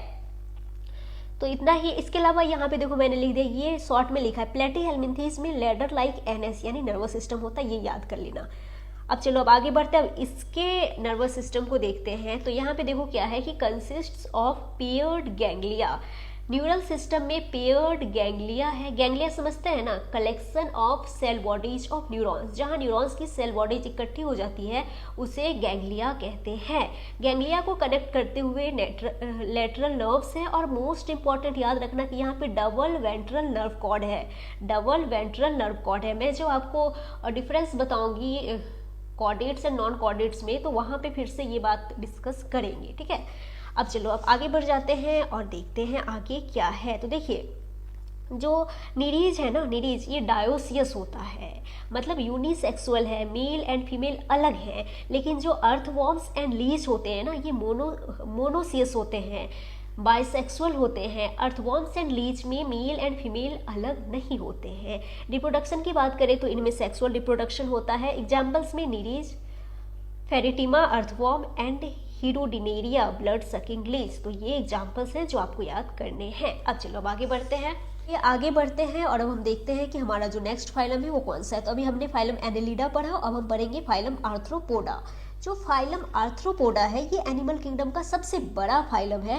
पहली लाइन भी यही लिखी है कि this is the largest phylum of Animalia which includes insects, कि ये एनिमल किंगडम का सबसे बड़ा फाइलम है और इसी फाइलम में इंसेक्ट्स भी आते हैं, ठीक है। एक्चुअली फाइलम आर्थ्रोपोडा की एक क्लास है, क्लास इंसेक्टा, उसी में आते हैं इंसेक्ट्स। अब देखो आगे क्या है कि over 2/3 of all lived species on earth are arthropods, कि इस धरती पर अब तक जितने भी स्पीसीज का नामकरण कर दिया गया है उसका 2/3 तो आर्थ्रोपोड्स ही होते हैं और उसमें भी सबसे ज्यादा इंसेक्ट्स होते हैं, ठीक है। लेवल ऑफ ऑर्गेनाइजेशन की बात करें तो ऑर्गन सिस्टम लेवल है। सिमेट्रिक की बात करें तो जो आर्थ्रोपोड्स होते हैं इनमें ये जो होते हैं ये बायलेटरली सिमेट्रिकल होते हैं। जर्म लेयर के हिसाब से ये ट्रिप्लोब्लास्टिक एनिमल्स हैं, ये सेगमेंटेड होते हैं। सीलोम की बात करें तो ये सिलोमेट एनिमल्स हैं। अब देखो याद रखना कि the body of arthropods is covered bye chitinous exoskeleton, इनकी जो बॉडी है, इनका जो शरीर है वो काइटिनस एक्सोस्केलेटन से कवर्ड होता है। इसकी वजह से इन पे एनवायरमेंटल कंडीशन का आसानी से असर नहीं पड़ता, तो ये तो इनके लिए फायदे वाली बात हो गई। अब चलिए आगे बढ़ते हैं। तो देखिए अब क्या है कि the body consists of head, thorax and abdomen, कि इनमें जो इनकी बॉडी होती है इनमें हेड है, थोरैक्स है एंड एब्डोमेन है। लेकिन हाँ याद रखना कि कुछ आर्थ्रोपोड्स ऐसे होते हैं जिनमें हेड एंड थोरैक्स आपस में फ्यूज्ड होते हैं, तो फिर उस स्ट्रक्चर को हम सिफेलोथोरैक्स कहते हैं। एनसीईआरटी ने नहीं लिखा बट आप चाहें तो याद रख सकते हैं। अब देखो क्या है कि दे हैव जॉइंटेड अपेंडेजेस, इनमें ज्वाइंटेड अपेंडेजेज होते हैं। देखो इसीलिए तो इनका नाम है ना आर्थ्रोपोडा। आर्थ्रोज का मतलब होता है ज्वाइंट एंड पोडा का मतलब होता है अपेंडेजेज। तो इनमें ज्वाइंटेड अपेंडेजेज मिलती है, इसीलिए इनका नाम, इस फाइलम का नाम जो है वो आर्थ्रोपोडा है। डाइजेस्टिव सिस्टम इनमें कंप्लीट है। रेस्पिरेटरी ऑर्गन्स आर, देखो ये जो फाइलम है ना, फाइलम आर्थ्रोपोडा, ये सबसे बड़ा फाइलम है एनिमल किंगडम का। तो यहाँ पे जो एनिमल्स हैं, अलग अलग एनिमल्स में अलग अलग रेस्पिरेटरी स्ट्रक्चर है। जैसे कि कुछ आर्थ्रोपोड्स में गिल्स हैं, कुछ के पास बुक गिल्स हैं, कुछ के पास बुक लंग्स है, और कुछ के पास ट्रेकियल सिस्टम है। एनसीईआरटी ने सिर्फ इन स्ट्रक्चर को मेंशन किया है, लेकिन बताया नहीं कि कहाँ पे क्या है। तो हम यहाँ पे आपको बता देते हैं थोड़ा सा कि कहाँ पे कौन सा रेस्पिरेटरी स्ट्रक्चर है, ये इंपॉर्टेंट है। तो गिल्स इन क्रस्टेशिया, देखो क्रस्टेशिया क्या है, फाइलम आर्थ्रोपोडा की एक क्लास है। फाइलम आर्थ्रोपोडा की कई सारी क्लास है, आपको याद नहीं करना है। तो उसी में से एक क्लास है क्रस्टेशिया, जिसका एग्जाम्पल है प्रॉन, झींगा। तो इनमें, इसमें क्या है, गिल्स होता है। बुक लंग्स इन एरेक्निडा, ये भी एक क्लास है, आर्थ्रोपोडा फाइलम की एक क्लास है। इसका एग्जाम्पल हो जाएगा स्कॉर्पियन, बिच्छू। तो इनमें मिलेगा बुक लंग्स। इसके अलावा किंग क्रैब, ये एनसीईआरटी में दिया है एग्जाम्पल, इसमें मिलेगा बुक गिल्स। और tracheal system in insecta, insecta class है, आर्थ्रोपोडा फाइलम की एक क्लास है, क्लास इंसेक्टा। और क्लास इंसेक्टा में ही इंसेक्ट्स आते हैं, एग्जाम्पल हो गया जैसे कि कॉकरोच। तो इंसेक्ट्स में ट्रैकियल सिस्टम है, ठीक है। अब चलो अब आगे बढ़ जाते हैं। आपने देख लिया कहाँ पे कौन सा रेस्पिरेटरी स्ट्रक्चर है। अब अगर हम सर्कुलेटरी सिस्टम की बात करें तो ओपन टाइप है। एक्सक्रीशन की बात करें तो excretion takes place through Malpighian tubules, ठीक है। तो यहाँ पे एनसीईआरटी ने सिर्फ मेलपिगियन ट्यूब्यूल्स के बारे में बताया है। मेलपिगियन ट्यूब्यूल्स जो है वो इंसेक्ट्स में पाया जाता है। अब थोड़ा सा यहाँ पे हम एक्सक्रीटरी ऑर्गन्स इनकी देख लेते हैं। तो देखो जो मेलपिगियन ट्यूब्यूल्स है ना, ये तो इंसेक्ट्स में पाया जाता है। इसके अलावा जो एरेक्निड्स हैं, यहाँ पे कॉक्सल ग्लैंड्स होते हैं, और क्रस्टेशियंस में ग्रीन ग्लैंड्स या एंटीनरी ग्लैंड्स होते हैं। तो ये भी आप याद कर लीजिएगा, इंपॉर्टेंट ही है। अब चलो अब आगे बढ़ते हैं, इसको हटाते हैं। अब देखो अगर यहाँ पे देखिए इस फाइलम में, तो इनके पास सेंसरी ऑर्गन्स भी है, जैसे कि एंटीने हैं, आइज हैं, आइज कंपाउंड भी है, सिंपल भी है, स्टेटोसिस्ट्स या बैलेंसिंग ऑर्गन्स प्रेजेंट है। तो ये भी आपको याद रखना है। ये मोस्टली डायोसियस होते हैं। फर्टिलाइजेशन यूजुअली इंटरनल है, मोस्टली ओवीपेरस होते हैं, और डेवलपमेंट जो है वो मे बी डायरेक्ट और इनडायरेक्ट हो सकता है। मीन्स कुछ मेंबर में डायरेक्ट डेवलपमेंट भी है और कुछ में इनडायरेक्ट भी है। तो ये आप याद रख लीजिएगा। अब चलो हम एग्जाम्पल्स की बात करते हैं। तो ये मैं आपको एनसीईआरटी के पेज से ही पढ़ा देती हूँ। ऐसे तो ये सबसे बड़ा फाइलम है, उस हिसाब से एनसीईआरटी ने तो कम ही एग्जाम्पल्स दिए, फिर भी बहुत है। देखो क्या है, इकोनॉमिकली इंपॉर्टेंट इंसेक्ट्स, इसमें क्या आ जाएगा, एपिस, हनी बी से हनी मिलता है। बॉम्बैक्स, सिल्क वॉर्म, इससे सिल्क मिलता है। लेसिफर, लैक इंसेक्ट्स, लाख मिलता है, इससे लाख की चूड़ियाँ बनाई जाती हैं, है ना। इसके अलावा क्या, वेक्टर्स जो बीमारियाँ फैलाते हैं, मच्छर, एनोफिलीज, क्यूलेक्स, एडिस, इनको हम डिस्कस करेंगे फिर से एक बार ह्यूमन हेल्थ एंड डिजीज वाले चैप्टर में। उसके बाद है ग्रिगेरियस पेस्ट, ग्रिगेरियस जो झुंड में आते हैं, है ना। लोकस्टा, लोकस्ट, टिड्डी दल के बारे में आपने सुना होगा, है ना, फसलों पे हमला कर देती है, तो वही टिड्डी है ये।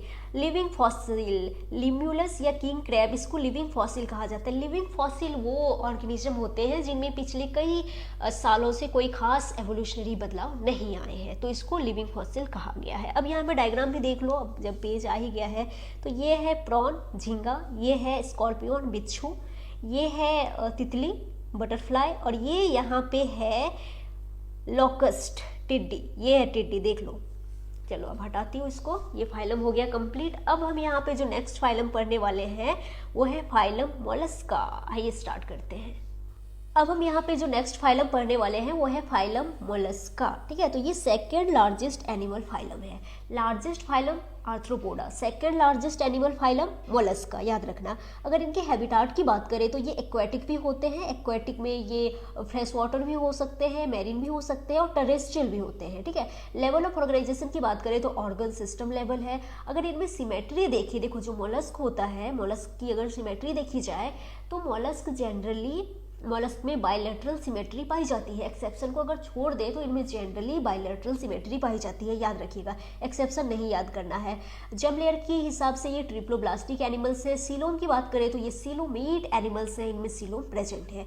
अब इनके बारे में देखो, इनकी बॉडी के बारे में क्या लिखा है कि body is covered by a calcareous, एक मिनट, body is covered by a calcareous shell and is unsegmented, इनकी जो बॉडी होती है वो अनसेगमेंटेड होती है, याद रखिएगा। यहाँ पे भी एक एक्सेप्शन है, लेकिन एक्सेप्शन याद नहीं करना, तो इनकी बॉडी जो है वो अनसेगमेंटेड होती है, ये याद रखना। अब देखो क्या है कि body is covered by a calcareous shell, कि इनकी जो बॉडी होती है वो कैलकेरियस सेल से कवर्ड होती है। कैलकेरियस सेल का क्या मतलब है, कैल्शियम कार्बोनेट की बनी सेल से कवर्ड होती है।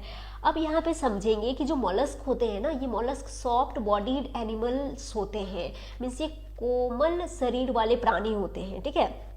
अब इनमें सेल जो है वो हो भी सकती है, नहीं भी हो सकती है। सारे मोलस्क में सेल नहीं होता है, जैसे कि ऑक्टोपस मोलस्क है लेकिन इसमें सेल नहीं है, और अगर सेल है तो सेल एक्सटर्नल भी हो सकता है, इंटरनल भी हो सकता है।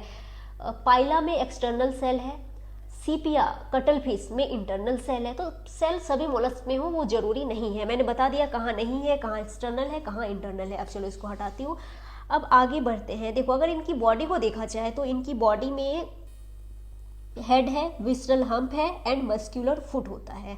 आप थोड़ा डायग्राम देख लिए अगर देखना चाहें तो। देखो ये इनकी कुछ ऐसी बॉडी है, ठीक है, ये हेड है इनका, ये विसरल हम्प है जिसमें इंटरनल ऑर्गन आएंगे, और ये मस्क्यूलर फुट है। हो गया। अब देखो अब क्या है कि a soft and spongy layer of skin forms a mental over the visceral hump, कि यहाँ पे ये जो इनका विसरल हम्प है, ये वाला विसरल हम्प के ऊपर यहाँ पे देखो ये मैंने दिखाया है कि स्किन की सॉफ्ट एंड स्पॉन्जी लेयर है जिसे हम मेंटल कहते हैं, या इसे पेलियम भी कहा जाता है, ठीक है। और देखो एक मिनट, इस डायग्राम को एक बार फिर से देख लीजिए कि यहाँ पे ये मेंटल दिखाया मैंने, और मेंटल के बाहर यहाँ पे देखो ये सेल है, ठीक है। इस मेंटल ने ही सेल को सिक्रीट किया है, मेंटल जो है ये मेंटल ही सेल को सिक्रीट करता है, और जो सेल है ये कैल्शियम कार्बोनेट का बना होता है, और सभी मोलस्क में सेल नहीं होता है। सेल एक्सटर्नल भी हो सकता है, इंटरनल भी हो सकता है, तो याद रखिएगा जो मेंटल है यही सेल को सिक्रीट करता है। अब चलो आगे बढ़ जाते हैं।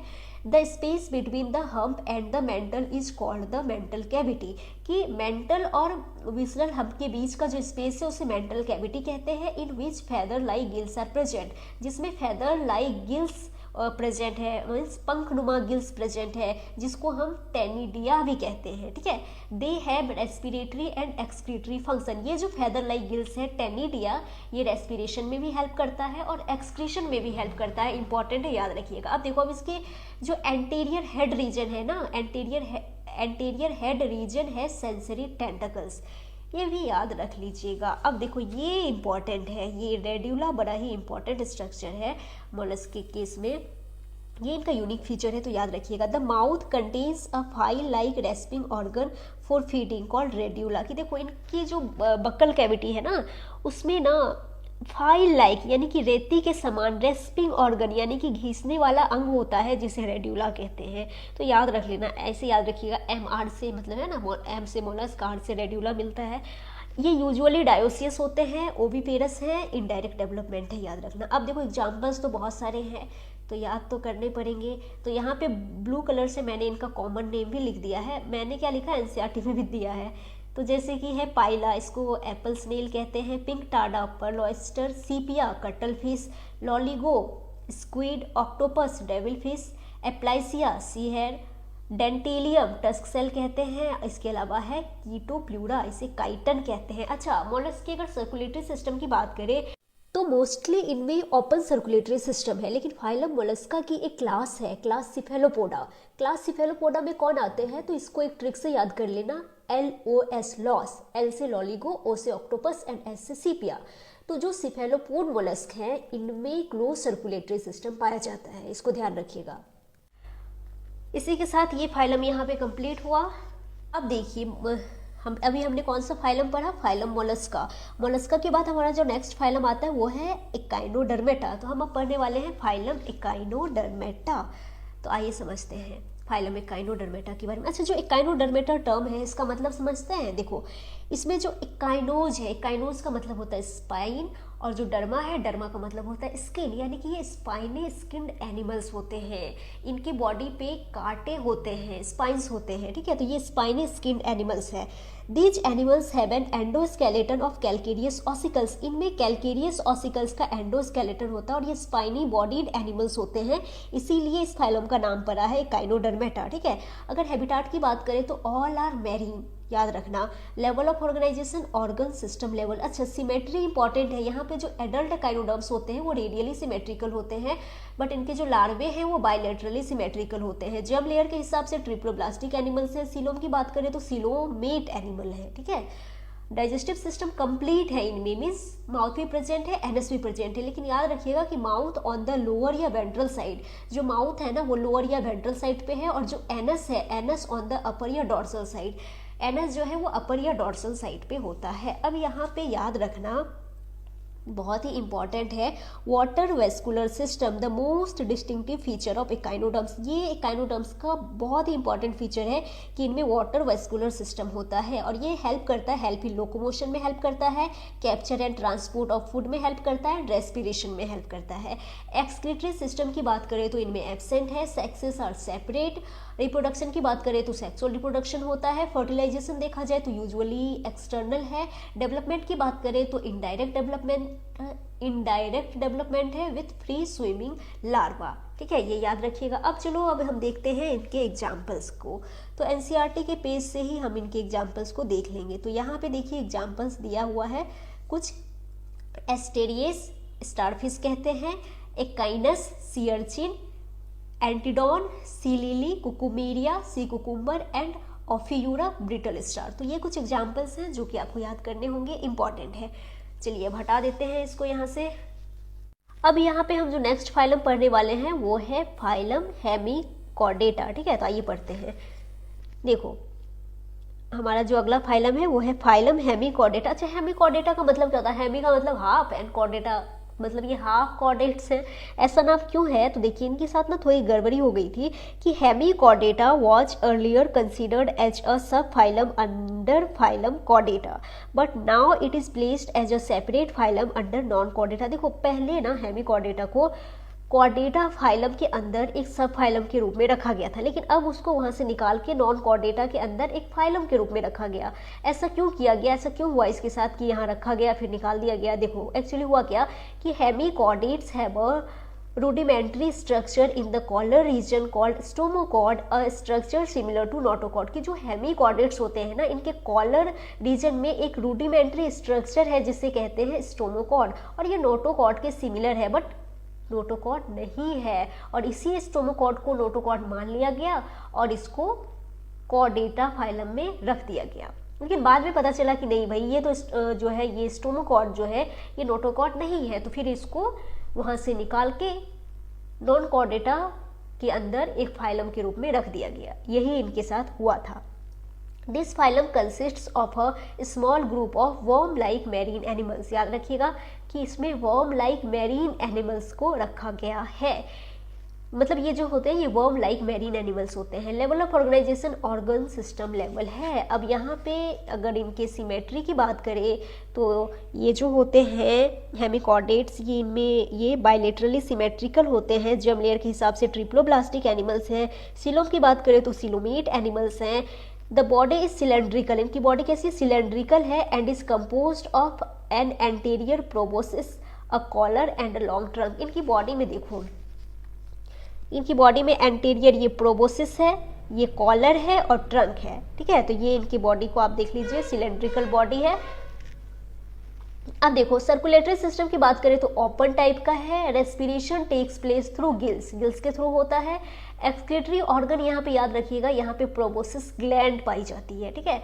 Sexes are separate, fertilization external है, और जो डेवलपमेंट है इनमें डेवलपमेंट कैसा है? डेवलपमेंट इनडायरेक्ट है, ठीक है। एग्जाम्पल्स की बात करें तो यहाँ पे दो ही एग्जाम्पल्स याद करने हैं, बेलेनोग्लॉसस एंड सैकोग्लॉसस। इसी के साथ ये फाइलम जो है वो कंप्लीट हो गया है।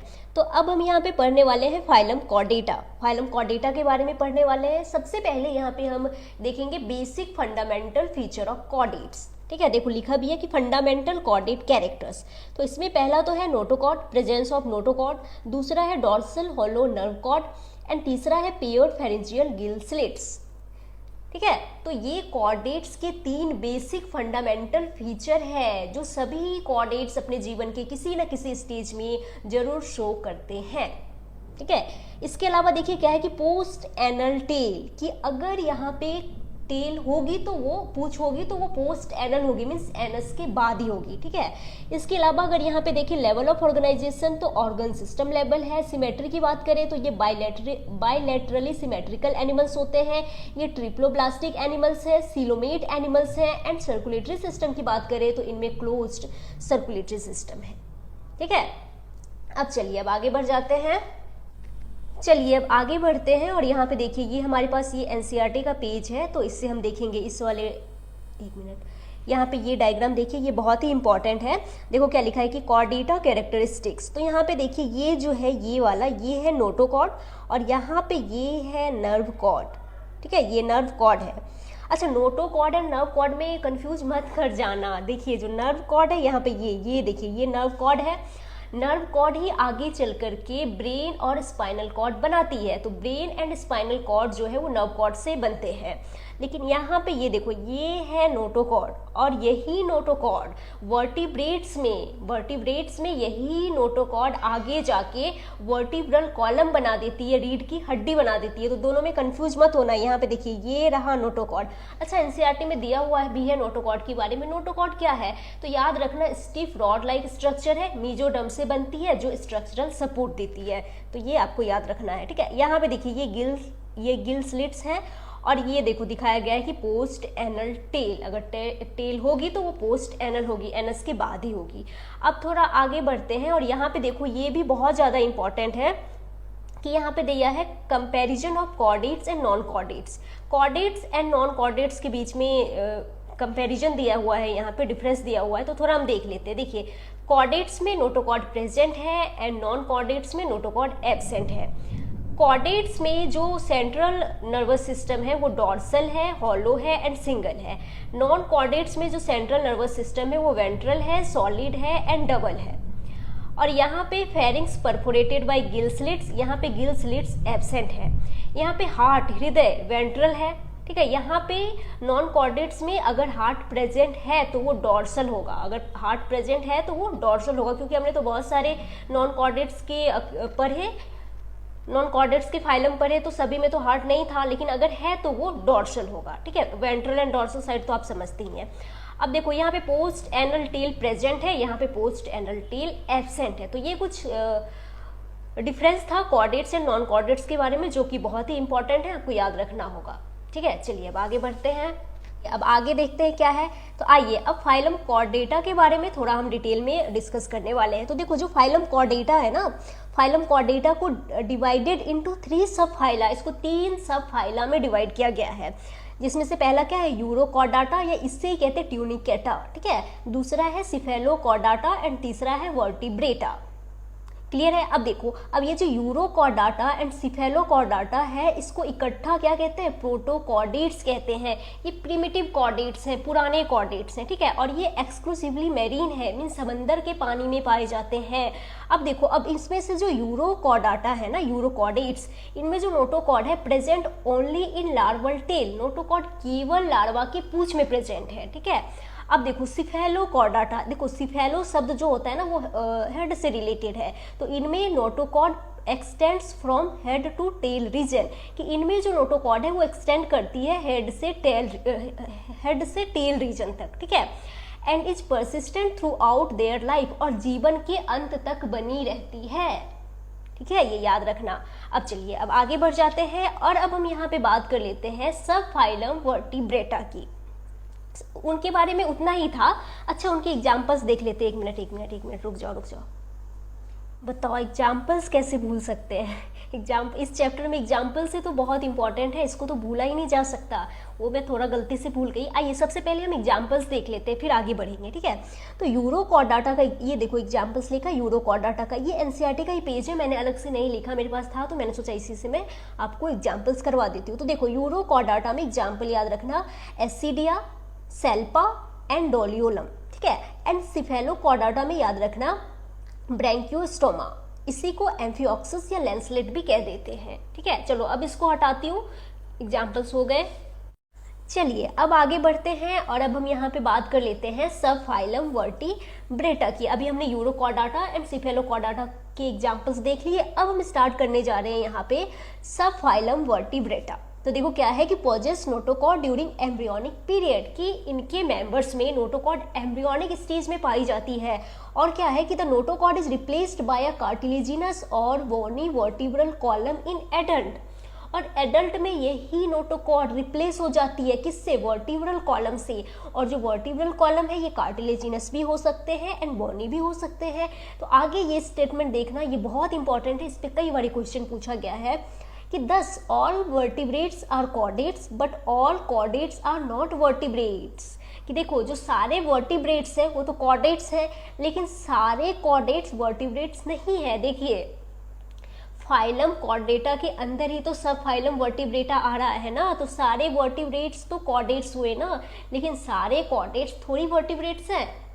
ठीक है, तो ये याद रखिएगा, ये बहुत इंपॉर्टेंट है। अब चलो आगे देखते क्या है कि besides the basic chordate characters, कि बेसिक कॉर्डेट कैरेक्टर्स के अलावा, बेसिक कॉर्डेट कैरेक्टर्स अभी मैंने आपको बताया ना, उसके अलावा वर्टिब्रेट्स की और क्या क्या विशेषताएं हैं इसके बारे में एनसीईआरटी ने लिखा है। तो देखो क्या लिखा है कि besides the basic chordate characters vertebrates have a ventral muscular heart, कि इनमें वेंट्रल और मस्कुलर हार्ट है विथ 2, 3 और 4 चैम्बर्स, जिसमें 2 चैम्बर्स भी हो सकते हैं, 3 चैम्बर्स भी हो सकते हैं, 4 चैम्बर्स भी हो सकते हैं। हम आगे देखेंगे अलग अलग ग्रुप में कहाँ पे 2 चैम्बर है, कहाँ पे 3 है, कहाँ पे 4 है, वो आगे हम देखेंगे। फिलहाल तो ये याद रख लो कि वेंट्रल मस्कुलर हार्ट है। ठीक है, और यहाँ पे इनके पास एक्सक्रीशन एंड ऑस्मो रेगुलेशन के लिए किडनीज प्रेजेंट है। इनमें पेयर्ड अपेंडेजेस होते हैं जो कि फिन्स भी हो सकते हैं या लिम्स भी हो सकते हैं। फिन्स मछलियों में होते हैं, है ना, आगे हम देखेंगे। तो ये यहाँ तक क्लियर है। अब चलिए अब आगे बढ़ते हैं, इसको हटाती हूँ। अब देखो, अब यहाँ पे ये एनसीईआरटी का ही पेज है। अब यहाँ पे देखो क्या है कि subphylum Vertebrata is further divided as follows, कि आगे हम यहाँ पे देखते हैं कि सब फाइलम वर्टिब्रेटा को आगे कैसे डिवाइड किया गया है।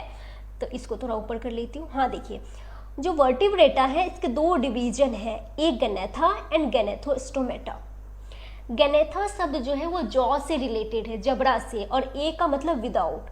ठीक है, तो यहाँ पे जो एक गैनेथन्स है ना, इनमें जॉ जबड़ा नहीं होता है, और जो गैनेथोस्टोमेटा है इसमें जॉ होगा। यहाँ पे जॉ है, जबड़ा है। एक गैनेथा के अंदर आपको एक क्लास पढ़ना है, क्लास साइक्लोस्टोमेटा, हम पढ़ेंगे आगे। अब देखो जो गैनेथोस्टोमेटा है इसको 2 सुपर क्लास में बांटा गया है, पाइसेस, पाइसेस में मछलियां आती हैं और इनमें फिन्स होते हैं, एंड टेट्रापोडा, इनमें लिम्स है। टेट्रा मतलब 4, पोडा मतलब पैर, 4 पैरों वाले जानवर, या कह दो 4 हाथ पैरों वाले जानवर, है ना। अब पाइसेस के अंदर आपको 2 क्लास पढ़ना है, कॉन्ड्रिक्थीज एंड ऑस्टिकथीज। ठीक है, और टेट्रापोडा में आपको, टेट्रापोडा के अंदर 4 क्लास है, amphibia, reptilia, apps and mammals. तो इन सबको हम पढ़ेंगे। सबसे पहले हम क्लास साइक्लोस्टोमेटा की बात कर लेते हैं। ठीक है, इसको हटाती हूँ। तो आइए साइक्लोस्टोमेटा की बात कर लेते हैं यहाँ पे हम, क्लास साइक्लोस्टोमेटा की। तो देखेंगे क्या है कि all are ectoparasites on some fishes, कि देखिए इसके जितने भी लिविंग मेंबर्स हैं ना, सभी एक्टोपैरासाइट्स हैं फिशेस पे, मछलियों पे। अब देखो क्या है कि they have a elongated body, इनकी जो बॉडी है वो इलोंगेटेड है, लंबी है, bearing 6 to 15 pairs of gill slits for respiration, कि 6 से 15 पेयर्स गिल स्लिट्स हैं रेस्पिरेशन के लिए, गैस एक्सचेंज के लिए। ठीक है, इनमें सकिंग एंड सर्कुलर माउथ है विदाउट जॉज। देखिए जो साइक्लोस्टोमेटा जो शब्द है इसका क्या मतलब है, साइक्लो का मतलब होता है सर्कुलर, एंड स्टोमेटा का मतलब होता है स्टोमा, मतलब माउथ। ठीक है, तो यहाँ पे याद रखना कि इनमें सकिंग एंड सर्कुलर माउथ है विदाउट जॉज, जबड़े नहीं है। एक गैनेथन्स है ना, तो जबड़े तो नहीं होंगे, अभी मैंने बताया ना क्लासिफिकेशन। अब देखो इनकी जो बॉडी है, body is devoid of scales and paired fins, कि इनमें स्केल्स नहीं है, स्किन स्मूथ है, एंड पेयर्ड फिन्स नहीं है। ठीक है, याद रखिएगा। अब देखो इनमें जो cranium and vertebral column are cartilaginous, कि क्रेनियम एंड वर्टिब्रल कॉलम जो है वो कार्टिलेजिनस है।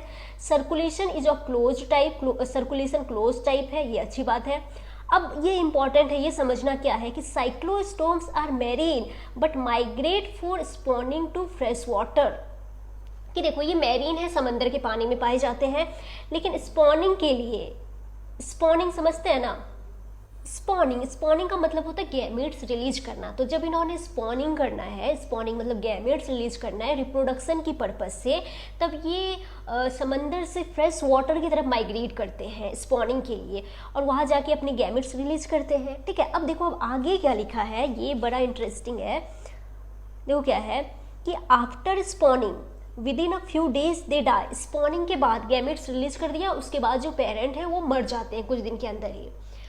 अब गैमेट्स में फर्टिलाइजेशन होगा, जाइगोट बना, एम्ब्रियो बना, लार्वा बना। अब आगे देखो क्या है कि their larvae after metamorphosis return to the ocean, कि इनके जो लार्वे हैं वो मेटामॉर्फोसिस के बाद वापस ओशियन में चले गए, समझो, वापस वो ओशियन में चले गए, और वो फिर से वो रिप्रोडक्शन के लिए वापस से माइग्रेट करेंगे फ्रेश वाटर की तरफ, और वहाँ पे आके फिर से मर जाएंगे। फिर से उनके जो बच्चे होंगे वो मेटामॉर्फोसिस के बाद, वो जो लार्वा है उनका, वो मेटामॉर्फोसिस के बाद उनके जो बच्चे हैं वापस से चले जाएंगे फिर से समंदर में। तो बस यही इनके जीवन में चलता रहता है, आओ जाओ आओ जाओ, मतलब आने के बाद जाते कहाँ है, मर जाते हैं, आते हैं मर जाते हैं, बच्चे वापस जाते हैं, फिर बच्चे जो है वो रिप्रोडक्शन की पर्पज से आएंगे, वो मर जाएंगे, फिर उनके बच्चे वापस जाएंगे। तो यही चलता रहता है इनके जीवन में।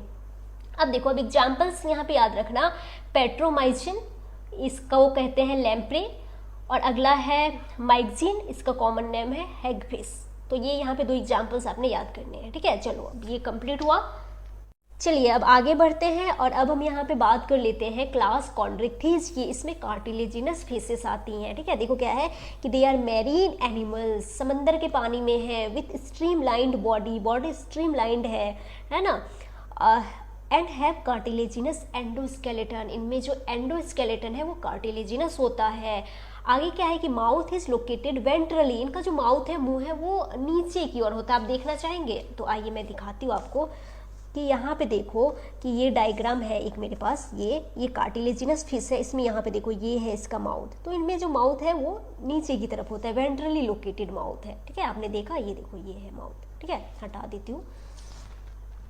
चलिए अब आगे देखते हैं कि, एक मिनट, हाँ आगे देखते हैं कि क्या है कि ये याद रखना, ये इंपॉर्टेंट है, notochord is persistent throughout life. ठीक है, अब देखो क्या है कि gill slits are separate and without operculum, कि यहाँ पे ऑपरक्यूलम नहीं है। ऑपरक्यूलम क्या होती है, ऑपरक्यूलम होता है, ऑपरक्यूलम मतलब गिल कवरिंग, गिल कवरिंग को ऑपरक्यूलम कहते हैं। तो यहाँ पे ऑपरक्यूलम नहीं है कार्टिलेजिनस फिशेस में। अब देखो क्या है कि द स्किन इज टफ, इनकी जो स्किन है, चमड़ी, वो टफ है, कंटेनिंग माइन्यूट प्लेक्वाइड स्केल्स। देखो मछलियों में ना कई तरह की स्केल्स पाई जाती है, वो उतना डिटेल में आपको नहीं जानना, उनके बारे में नहीं पढ़ना उतना, बस सिर्फ याद रखना कि यहाँ पे प्लेक्वाइड स्केल्स हैं, प्लेक्वाइड स्केल्स। ठीक है, अब क्या है कि teeth are modified placoid scales which are backwardly directed, कि इनके जो टीथ हैं, इनके जो दांत है ना, वो मॉडिफाइड प्लेक्वाइड स्केल्स है जो कि बैकवर्डली डायरेक्टेड है, पीछे की तरफ मुड़े हुए हैं। ठीक है, अब आगे देखो क्या है कि their jaws are very powerful, इनके जो जबड़े होते हैं वो बहुत पावरफुल होते हैं, बहुत शक्तिशाली होते हैं। अब देखो यहाँ पे नहीं लिखा है लेकिन याद रखना, एनसीईआरटी में लिखा है कि दीज एनिमल्स आर प्रीडिशियस, ये शिकारी मछलियां हैं, हमला कर देती हैं, इनके जॉ बड़े पावरफुल होते हैं। ठीक है, चलो अब आगे बढ़ जाते हैं, इसको हटाती हूँ। आगे देखिए क्या है, एक मिनट, हाँ देखो क्या है कि due to absence of air bladder they have to swim constantly to avoid sinking, कि देखो इनमें ना एयर ब्लैडर या स्विम ब्लैडर नहीं होती है, इनमें एयर ब्लैडर या स्विम ब्लैडर नहीं है, जिस वजह से इन बेचारों को लगातार तैरते रहना पड़ता है, वरना ये डूब जाएंगे। तो डूबने से बचने के लिए इनको लगातार तैरते रहना पड़ता है, क्योंकि इनके पास स्विम ब्लैडर या एयर ब्लैडर नहीं है। तो अगर नहीं तैरते रहेंगे तो ये डूब जाएंगे, है ना। तो डूबने से बचने के लिए ये लगातार तैरते रहते हैं। अब इनके हार्ट की बात करें तो 2 चैम्बर्ड हार्ट है, जिसमें एक ऑरिकल है, एक वेंट्रिकल है। ठीक है, ये कोल्ड ब्लडेड एनिमल्स है, पोइकिलोथर्मल, मतलब इनमें बॉडी के तापमान को रेगुलेट करने की क्षमता नहीं पाई जाती है, ये कोल्ड ब्लडेड एनिमल्स हैं। अब क्या है कि some of them have electric organs, कि इनमें से कुछ के पास ना इलेक्ट्रिक ऑर्गन्स होते हैं। इनके जो इलेक्ट्रिक ऑर्गन से याद रखना, वो मॉडिफाइड मसल्स होते हैं, मतलब ये मछलियाँ करंट मारती हैं, इलेक्ट्रिक ऑर्गन से इनके पास। एग्जाम्पल याद रख लेना, टॉर्पीडो। आप देखना चाहेंगे तो मेरे पास इसका भी डायग्राम है, और दिखाती हूँ। देखो यहाँ पे ये देखो, ये टॉर्पीडो का डायग्राम है। यहाँ पे देखो ये इसके इलेक्ट्रिक ऑर्गन है जो कि मॉडिफाइड मसल्स होते हैं। तो ये मछलियाँ करंट मारती हैं, ठीक है। चलो अब आगे बढ़ जाते हैं। हाँ देखिए आगे क्या है कि सम पॉजेस पॉइजनस स्टिंग, कुछ के पास पॉइजनस स्टिंग है, जहरीला डंक है। इसमें एग्जाम्पल याद रख लेना, ट्राइगॉन। देखो जो टॉर्पीडो है ना इसको कहते हैं इलेक्ट्रिक रे, और जो ट्राइगॉन है इसका कॉमन नेम है स्टिंग रे। तो ये भी याद रखना। यहाँ पे जो sexes are separate, sexes separate है, नर मादा अलग अलग है। In males pelvic fins bear claspers, की मेल्स में जो पेल्विक फिन है ना, आप देख लो यहाँ पे, देखो इस डायग्राम में देखिए ये है पेल्विक फिन। तो मेल में क्या होता है ना, पेल्विक फिन में एक खास स्ट्रक्चर होती है जिसका नाम है क्लेस्पर, और ये कॉपुलेशन में हेल्प करता है। तो याद रख लेना कि पेल्विक फिन में मेल में क्लेस्पर नाम का स्ट्रक्चर पाया जाता है। पेल्विक फिन में क्लेस्पर होता है मेल के केस में, ठीक है। अब यहाँ पे फर्टिलाइजेशन कैसा है, इंटरनल है। अब चलिए आगे बढ़ जाते हैं। देखिए क्या है कि many of them are viviparous, ये भी याद रख लेना। अब एग्जाम्पल्स मेन मुद्दा याद करने का, तो देखिए क्या है, स्कॉलियोडॉन, इसको डॉगफिश कहते हैं, कुत्ता मछली। तो यहाँ पे आपको zoological name and common name दोनों याद करने होंगे सारे एग्जाम्पल्स में, ठीक है। नेक्स्ट है प्रिस्टिस, इसे कहते हैं सॉफिस, ठीक है। देखो इसका जो मुंह है ना, आगे का हिस्सा वो आरी के जैसा होता है, इसीलिए इसे कहते हैं सॉफिस। अब अगला क्या है, कारकेरोडॉन, ग्रेट व्हाइट शार्क। ट्राइगॉन, इसके बारे में तो बता ही चुकी हूँ, स्टिंग रे कहते हैं, ठीक है। तो ये कुछ एग्जाम्पल्स हैं जो आपने याद करने होंगे। चलिए अब हटाती हूँ इसको। चलिए अब आगे बढ़ जाते हैं, और अब हम यहाँ पे बात कर लेंगे क्लास ऑस्टिकफिश की, बोनीफिशेस। इनके हैबिटाट की बात करें तो ये फ्रेश वाटर में भी पाए जाते हैं, मैरीन यानी समंदर में भी हैं। इनके एंडोस्केलेटन की बात करें तो इनमें बोनी एंडोस्केलेटन होता है। Their body is streamlined, body streamlined है। Mouth is mostly terminal. अब ये देखो कैसे है, ये देखिए ये है एक बोनीफिश, इनमें माउथ देखिए ऐसे टर्मिनल माउथ होता है, ठीक है। उनमें कैसा था, वेंट्रल था, तो याद रखिएगा। अब देखिए क्या है कि 4 pairs of gills covered by operculum on each side. यहाँ पे 4 पेयर्स गिल्स हैं और यहाँ पे ऑपरक्यूलम प्रेजेंट है, गिल कवरिंग प्रेजेंट है, याद रखिएगा। उनमें ऑपरक्यूलम नहीं था, यहाँ पे है। Skin is covered bye cycloid या टीनॉइड स्केल्स। यहाँ पे कौन से साइक्लॉइड या टीनॉइड स्केल्स हैं, याद रखिएगा। वहाँ पे कौन से थे, प्लेकॉइड स्केल्स। यहाँ पे साइक्लॉइड या टीनॉइड स्केल्स हैं। बहुत ज़्यादा डिटेल में नहीं जाना है, बस याद रख लेना कहाँ पे क्या है। अब देखो, अब आगे देखिए क्या है कि air bladder is present which regulates. देखो यहाँ पे एयर ब्लैडर प्रेजेंट है, वहाँ पे नहीं था, यहाँ पे एयर ब्लैडर प्रेजेंट है जो कि बॉयंसी देता है। तो थोड़ा सा डिफरेंस को भी कवर करते हुए चल रहे हैं दोनों में। हार्ट 2 चैम्बर्ड है, 1 ऑरिकल 1 वेंट्रिकल। ये भी कोल्ड ब्लडेड एनिमल्स है। सेक्सेस यहाँ पे भी सेपरेट है, नर मादा अलग अलग होते हैं। फर्टिलाइजेशन यूजुअली एक्सटर्नल है, ये मोस्टली ओविपेरस होते हैं, अंडे देते हैं। डेवलपमेंट डायरेक्ट है, मीन्स लार्वल स्टेज प्रेजेंट नहीं है, ठीक है। अब आइए, अब यहाँ पे हम बात कर लेते हैं एग्जाम्पल्स की। तो मैंने कहा कि ये जो है ये फ्रेश वाटर भी हैं, मैरीन भी हैं। तो सबसे पहले मैरीन में देखेंगे एग्जाम्पल क्या है, एक्जोसिटस flying fish, hippocampus, sea horse. तो ये 2 एग्जाम्पल्स मैरीन में याद रख लेना, कॉमन नेम भी याद रखना है। फ्रेश वाटर में लिवियो, रोहू, केटला, कतला, रोहू कतला, इन सब के बारे में आपने सुना होगा। अगला है क्लेरियस, मागुर, तो ये भी याद रखना होगा। अब चलो आगे क्या है, एक्वेरियम में पाई जाने वाली वो खूबसूरत मछलियाँ, देखो क्या है, बेटा fighting fish, Pterophyllum angel fish. तो यहाँ पे कॉमन नेम भी याद करने होंगे। तो इसी के साथ ये भी कंप्लीट हुआ। अब चलो अब आगे बढ़ते हैं। अच्छा चलिए अब आगे बढ़ जाते हैं, और अब हम यहाँ पे बात करने वाले हैं क्लास एम्फीबिया की। नेक्स्ट है क्लास एम्फीबिया। अच्छा, ये जो एम्फीबियंस होते हैं ना, ये दोहरी जिंदगी जीते हैं। दोहरी जिंदगी जीते हैं, इसका क्या मतलब है, देखो जो शब्द है एम्फीबिया, इसका मतलब क्या हुआ, एम्फी का मतलब होता है डोयल एंड बायोस का मतलब होता है लाइव, यानी कि ये दोहरी जिंदगी जीते हैं। इसका मतलब ये लिखा हुआ एनसीईआरटी ने लिखा भी है कि amphibians can live in aquatic as well as terrestrial habitats. कि ये जो एम्फीबियंस होते हैं ना, ये पानी में भी रह सकते हैं, लैंड पे भी रह सकते हैं। तो ये दोहरी जिंदगी जीते हैं। अब देखो क्या है कि most of them have 2 pairs of limbs, कि ये ज़्यादातर के पास, इनमें अधिकांश के पास 2 पेयर ऑफ लिम्स होते हैं। लेकिन हाँ, कुछ ऐसे भी एम्फीबियंस होते हैं जिनमें लिम्ब नहीं है, लिम्बलेस एम्फीबियंस भी होते हैं। एनसीईआरटी में लिम्बलेस एम्फीबियन का एग्जाम्पल भी दिया है, एक थियोफिस लिम्बलेस एम्फीबियन है, आगे हम देखेंगे भी। अब आगे देखिए क्या है कि body is divisible into head and trunk. इनकी जो बॉडी है वो हेड एंड ट्रंक में बटी होती है। इनका जो शरीर है वो मुंडी और धड़ में बटी होती है। अब अगर टेल की बात करें तो टेल में भी प्रेजेंट इन सम, कुछ पे टेल प्रेजेंट हो सकती है, जैसे कि सेलेमेंडर में पूंछ होती है ना। अगर इनकी स्किन की बात करें तो स्किन मॉइस्ट है एंड विदाउट स्केल्स है, स्केल्स नहीं है जनरली। आईज की बात करें तो आईज हैव आईलिड्स, यहाँ पे आईज के पास, इनके आईज के पास आईलिड्स हैं, पलके हैं। टिम्पेनम रिप्रेजेंट्स ईयर, टिम्पेनम इनके ईयर को रिप्रेजेंट करता है। अब चलो अब आगे बढ़ते हैं। अब देखिए अब क्या है, देखो क्या है, ध्यान से समझेंगे। Alimentary canal, urinary and reproductive tracts open into a common chamber called cloaca which opens to the exterior. कि देखो इनके जो एलिमेंट्री कैनाल है, यूरिनरी ट्रैक्ट है एंड रिप्रोडक्टिव ट्रैक्ट है, ये वो एक कॉमन चैम्बर में ओपन होते हैं and that common chamber is called cloaca. उस कॉमन चैम्बर को क्या कहते हैं, क्लोइका कहते हैं, जो कि बाहर ओपन होता है। तो ठीक है, तो यहाँ पे देखिए इनके जो एलिमेंट्री कैनाल है वो भी क्लोइका में ओपन होते हैं, यूरिनरी ट्रैक्ट भी ओपन होते हैं, रिप्रोडक्टिव ट्रैक्ट भी ओपन होते हैं। तो जो एम्फीबियंस है ना, ये क्लोइका के थ्रू अनडाइजेस्टेड फूड भी पास करते हैं, ठीक है, यूरिन भी पास करते हैं, और जो क्लोइका है वो मेल एंड फीमेल दोनों के पास है, तो क्लोइका के थ्रू स्पर्म्स भी पास होते हैं, एग्स भी पास होते हैं, ठीक है। अब इनके रेस्पिरेशन की बात की गई है, तो देखो क्या लिखा है कि respiration is by gills, lungs and through skin. Respiration के लिए यानी गैस एक्सचेंज के लिए गिल्स हैं।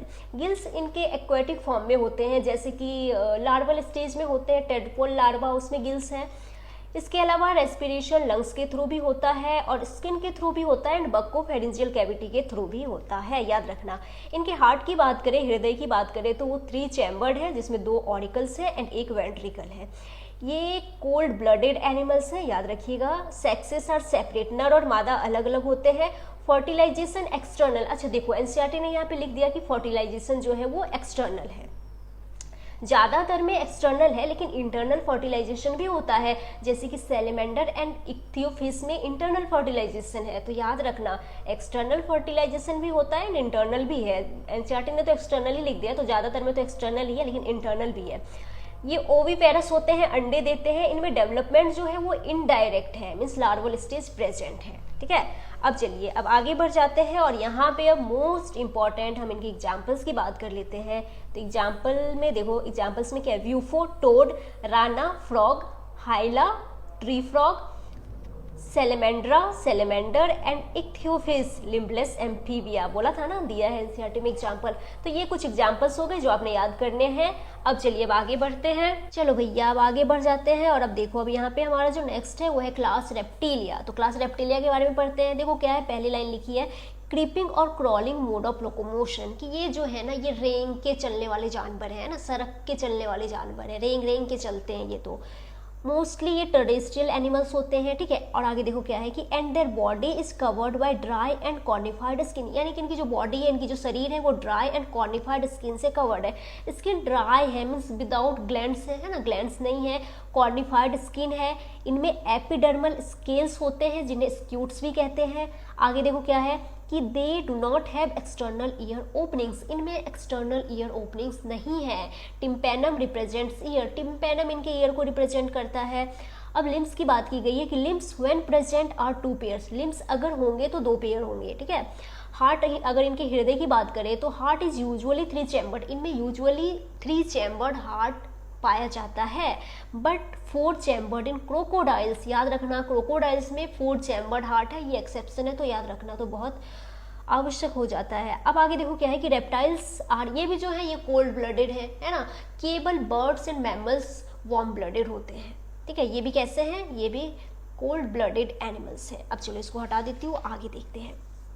अच्छा ये देखो क्या लिखा है, 1 मिनट, हाँ क्या है कि snakes and lizards shed their scales as skin cast, कि जो छिपकलियाँ होती हैं और जो सांप है, अच्छा आपने देखा होगा, आपने सुना होगा ना कि जो हम कहते हैं ना कि सांप अपनी केचुली उतारता है, आपने देखा भी होगा, तो छिपकलियाँ भी ऐसा करती है, वही बात यहाँ पे लिखी हुई है। अब यहाँ पे भी जो sexes are separate, sex separate है, नर मादा अलग अलग है। फर्टिलाइजेशन इंटरनल है, दे आर ओविपेरस, अंडे देते हैं। डेवलपमेंट डायरेक्ट है, मीन्स लार्वल स्टेज प्रेजेंट नहीं है। अब चलो अब यहाँ पे एग्जाम्पल्स बहुत सारे हैं जो मैंने यहाँ पे लिखे हैं और ये आपने याद करने होंगे। पहला मतलब जूलॉजिकल नेम भी याद करना है एंड कॉमन नेम भी याद करना है।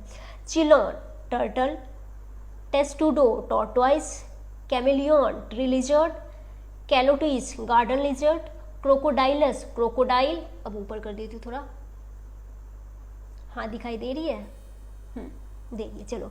Alligator, alligator, Hemidactylus wall lizard. अब देखो अगला है पॉइजनस स्नैक्स के बारे में कुछ दिया, जहरीला सांप के बारे में, तो नाजा नाजा कोबरा, बुंगेरस क्रेत, वाइपेरा वाइपर। तो ये यहाँ पे इतने सारे एग्जाम्पल्स हैं जो आपने याद करने होंगे, कुछ ज़्यादा ही एग्जाम्पल है लेकिन करना तो पड़ेगा। चलो जी अब आगे बढ़ते हैं और देखिए अब हमारे पास नेक्स्ट जो है वो है क्लास एप्स, इनमें बर्ड्स आती हैं, है ना। तो चलिए अब हम यहाँ पे बर्ड्स के बारे में थोड़ा डिस्कस कर लेते हैं। तो देखो क्या लिखा है, एक मिनट, हाँ देखिए क्या लिखा है कि बर्ड्स के जो कैरेक्टरिस्टिक फीचर्स है वो क्या है, प्रेजेंस ऑफ फेदर्स, की इनमें पंख पाए जाते हैं, ठीक है। आगे क्या है कि most of them can fly except flightless birds, कि देखिए कि ज़्यादातर बर्ड्स जो होते हैं वो उड़ सकते हैं, लेकिन कुछ फ्लाइटलेस बर्ड्स भी होते हैं, नहीं उड़ने वाले बर्ड्स भी होते हैं, जैसे कि ऑस्ट्रिच, शुतुरमुर्ग। आगे क्या है कि दे पोजेस बीक, कि इनमें चोंच पाई जाती है, ये तो आप सभी जानते हैं, ये कौन सी मतलब नई बात हुई, ये तो आप जानती होंगे बचपन से, है ना।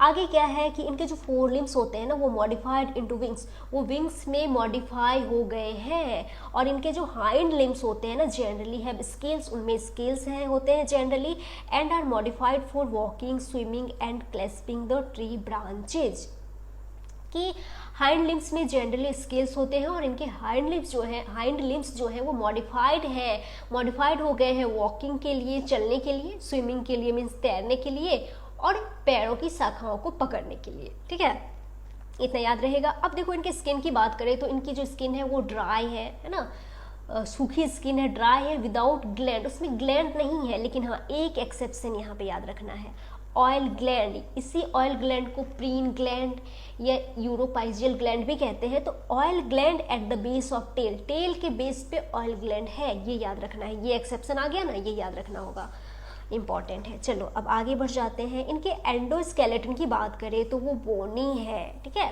एंडोस्केलेटन जो है यहाँ पे वो बोनी है, ठीक है। और इनके अगर लॉन्ग बोन्स की बात करें, इनकी जो लंबी हड्डियाँ होती है वो हॉलो है, खोखली है, विथ एयर कैविटीज, उनमें एयर कैविटीज है, और इनके लिए टर्म यूज करते हैं न्यूमेटिक बोन्स। तो यहाँ पे इनमें न्यूमेटिक बोन्स है, याद रखिएगा।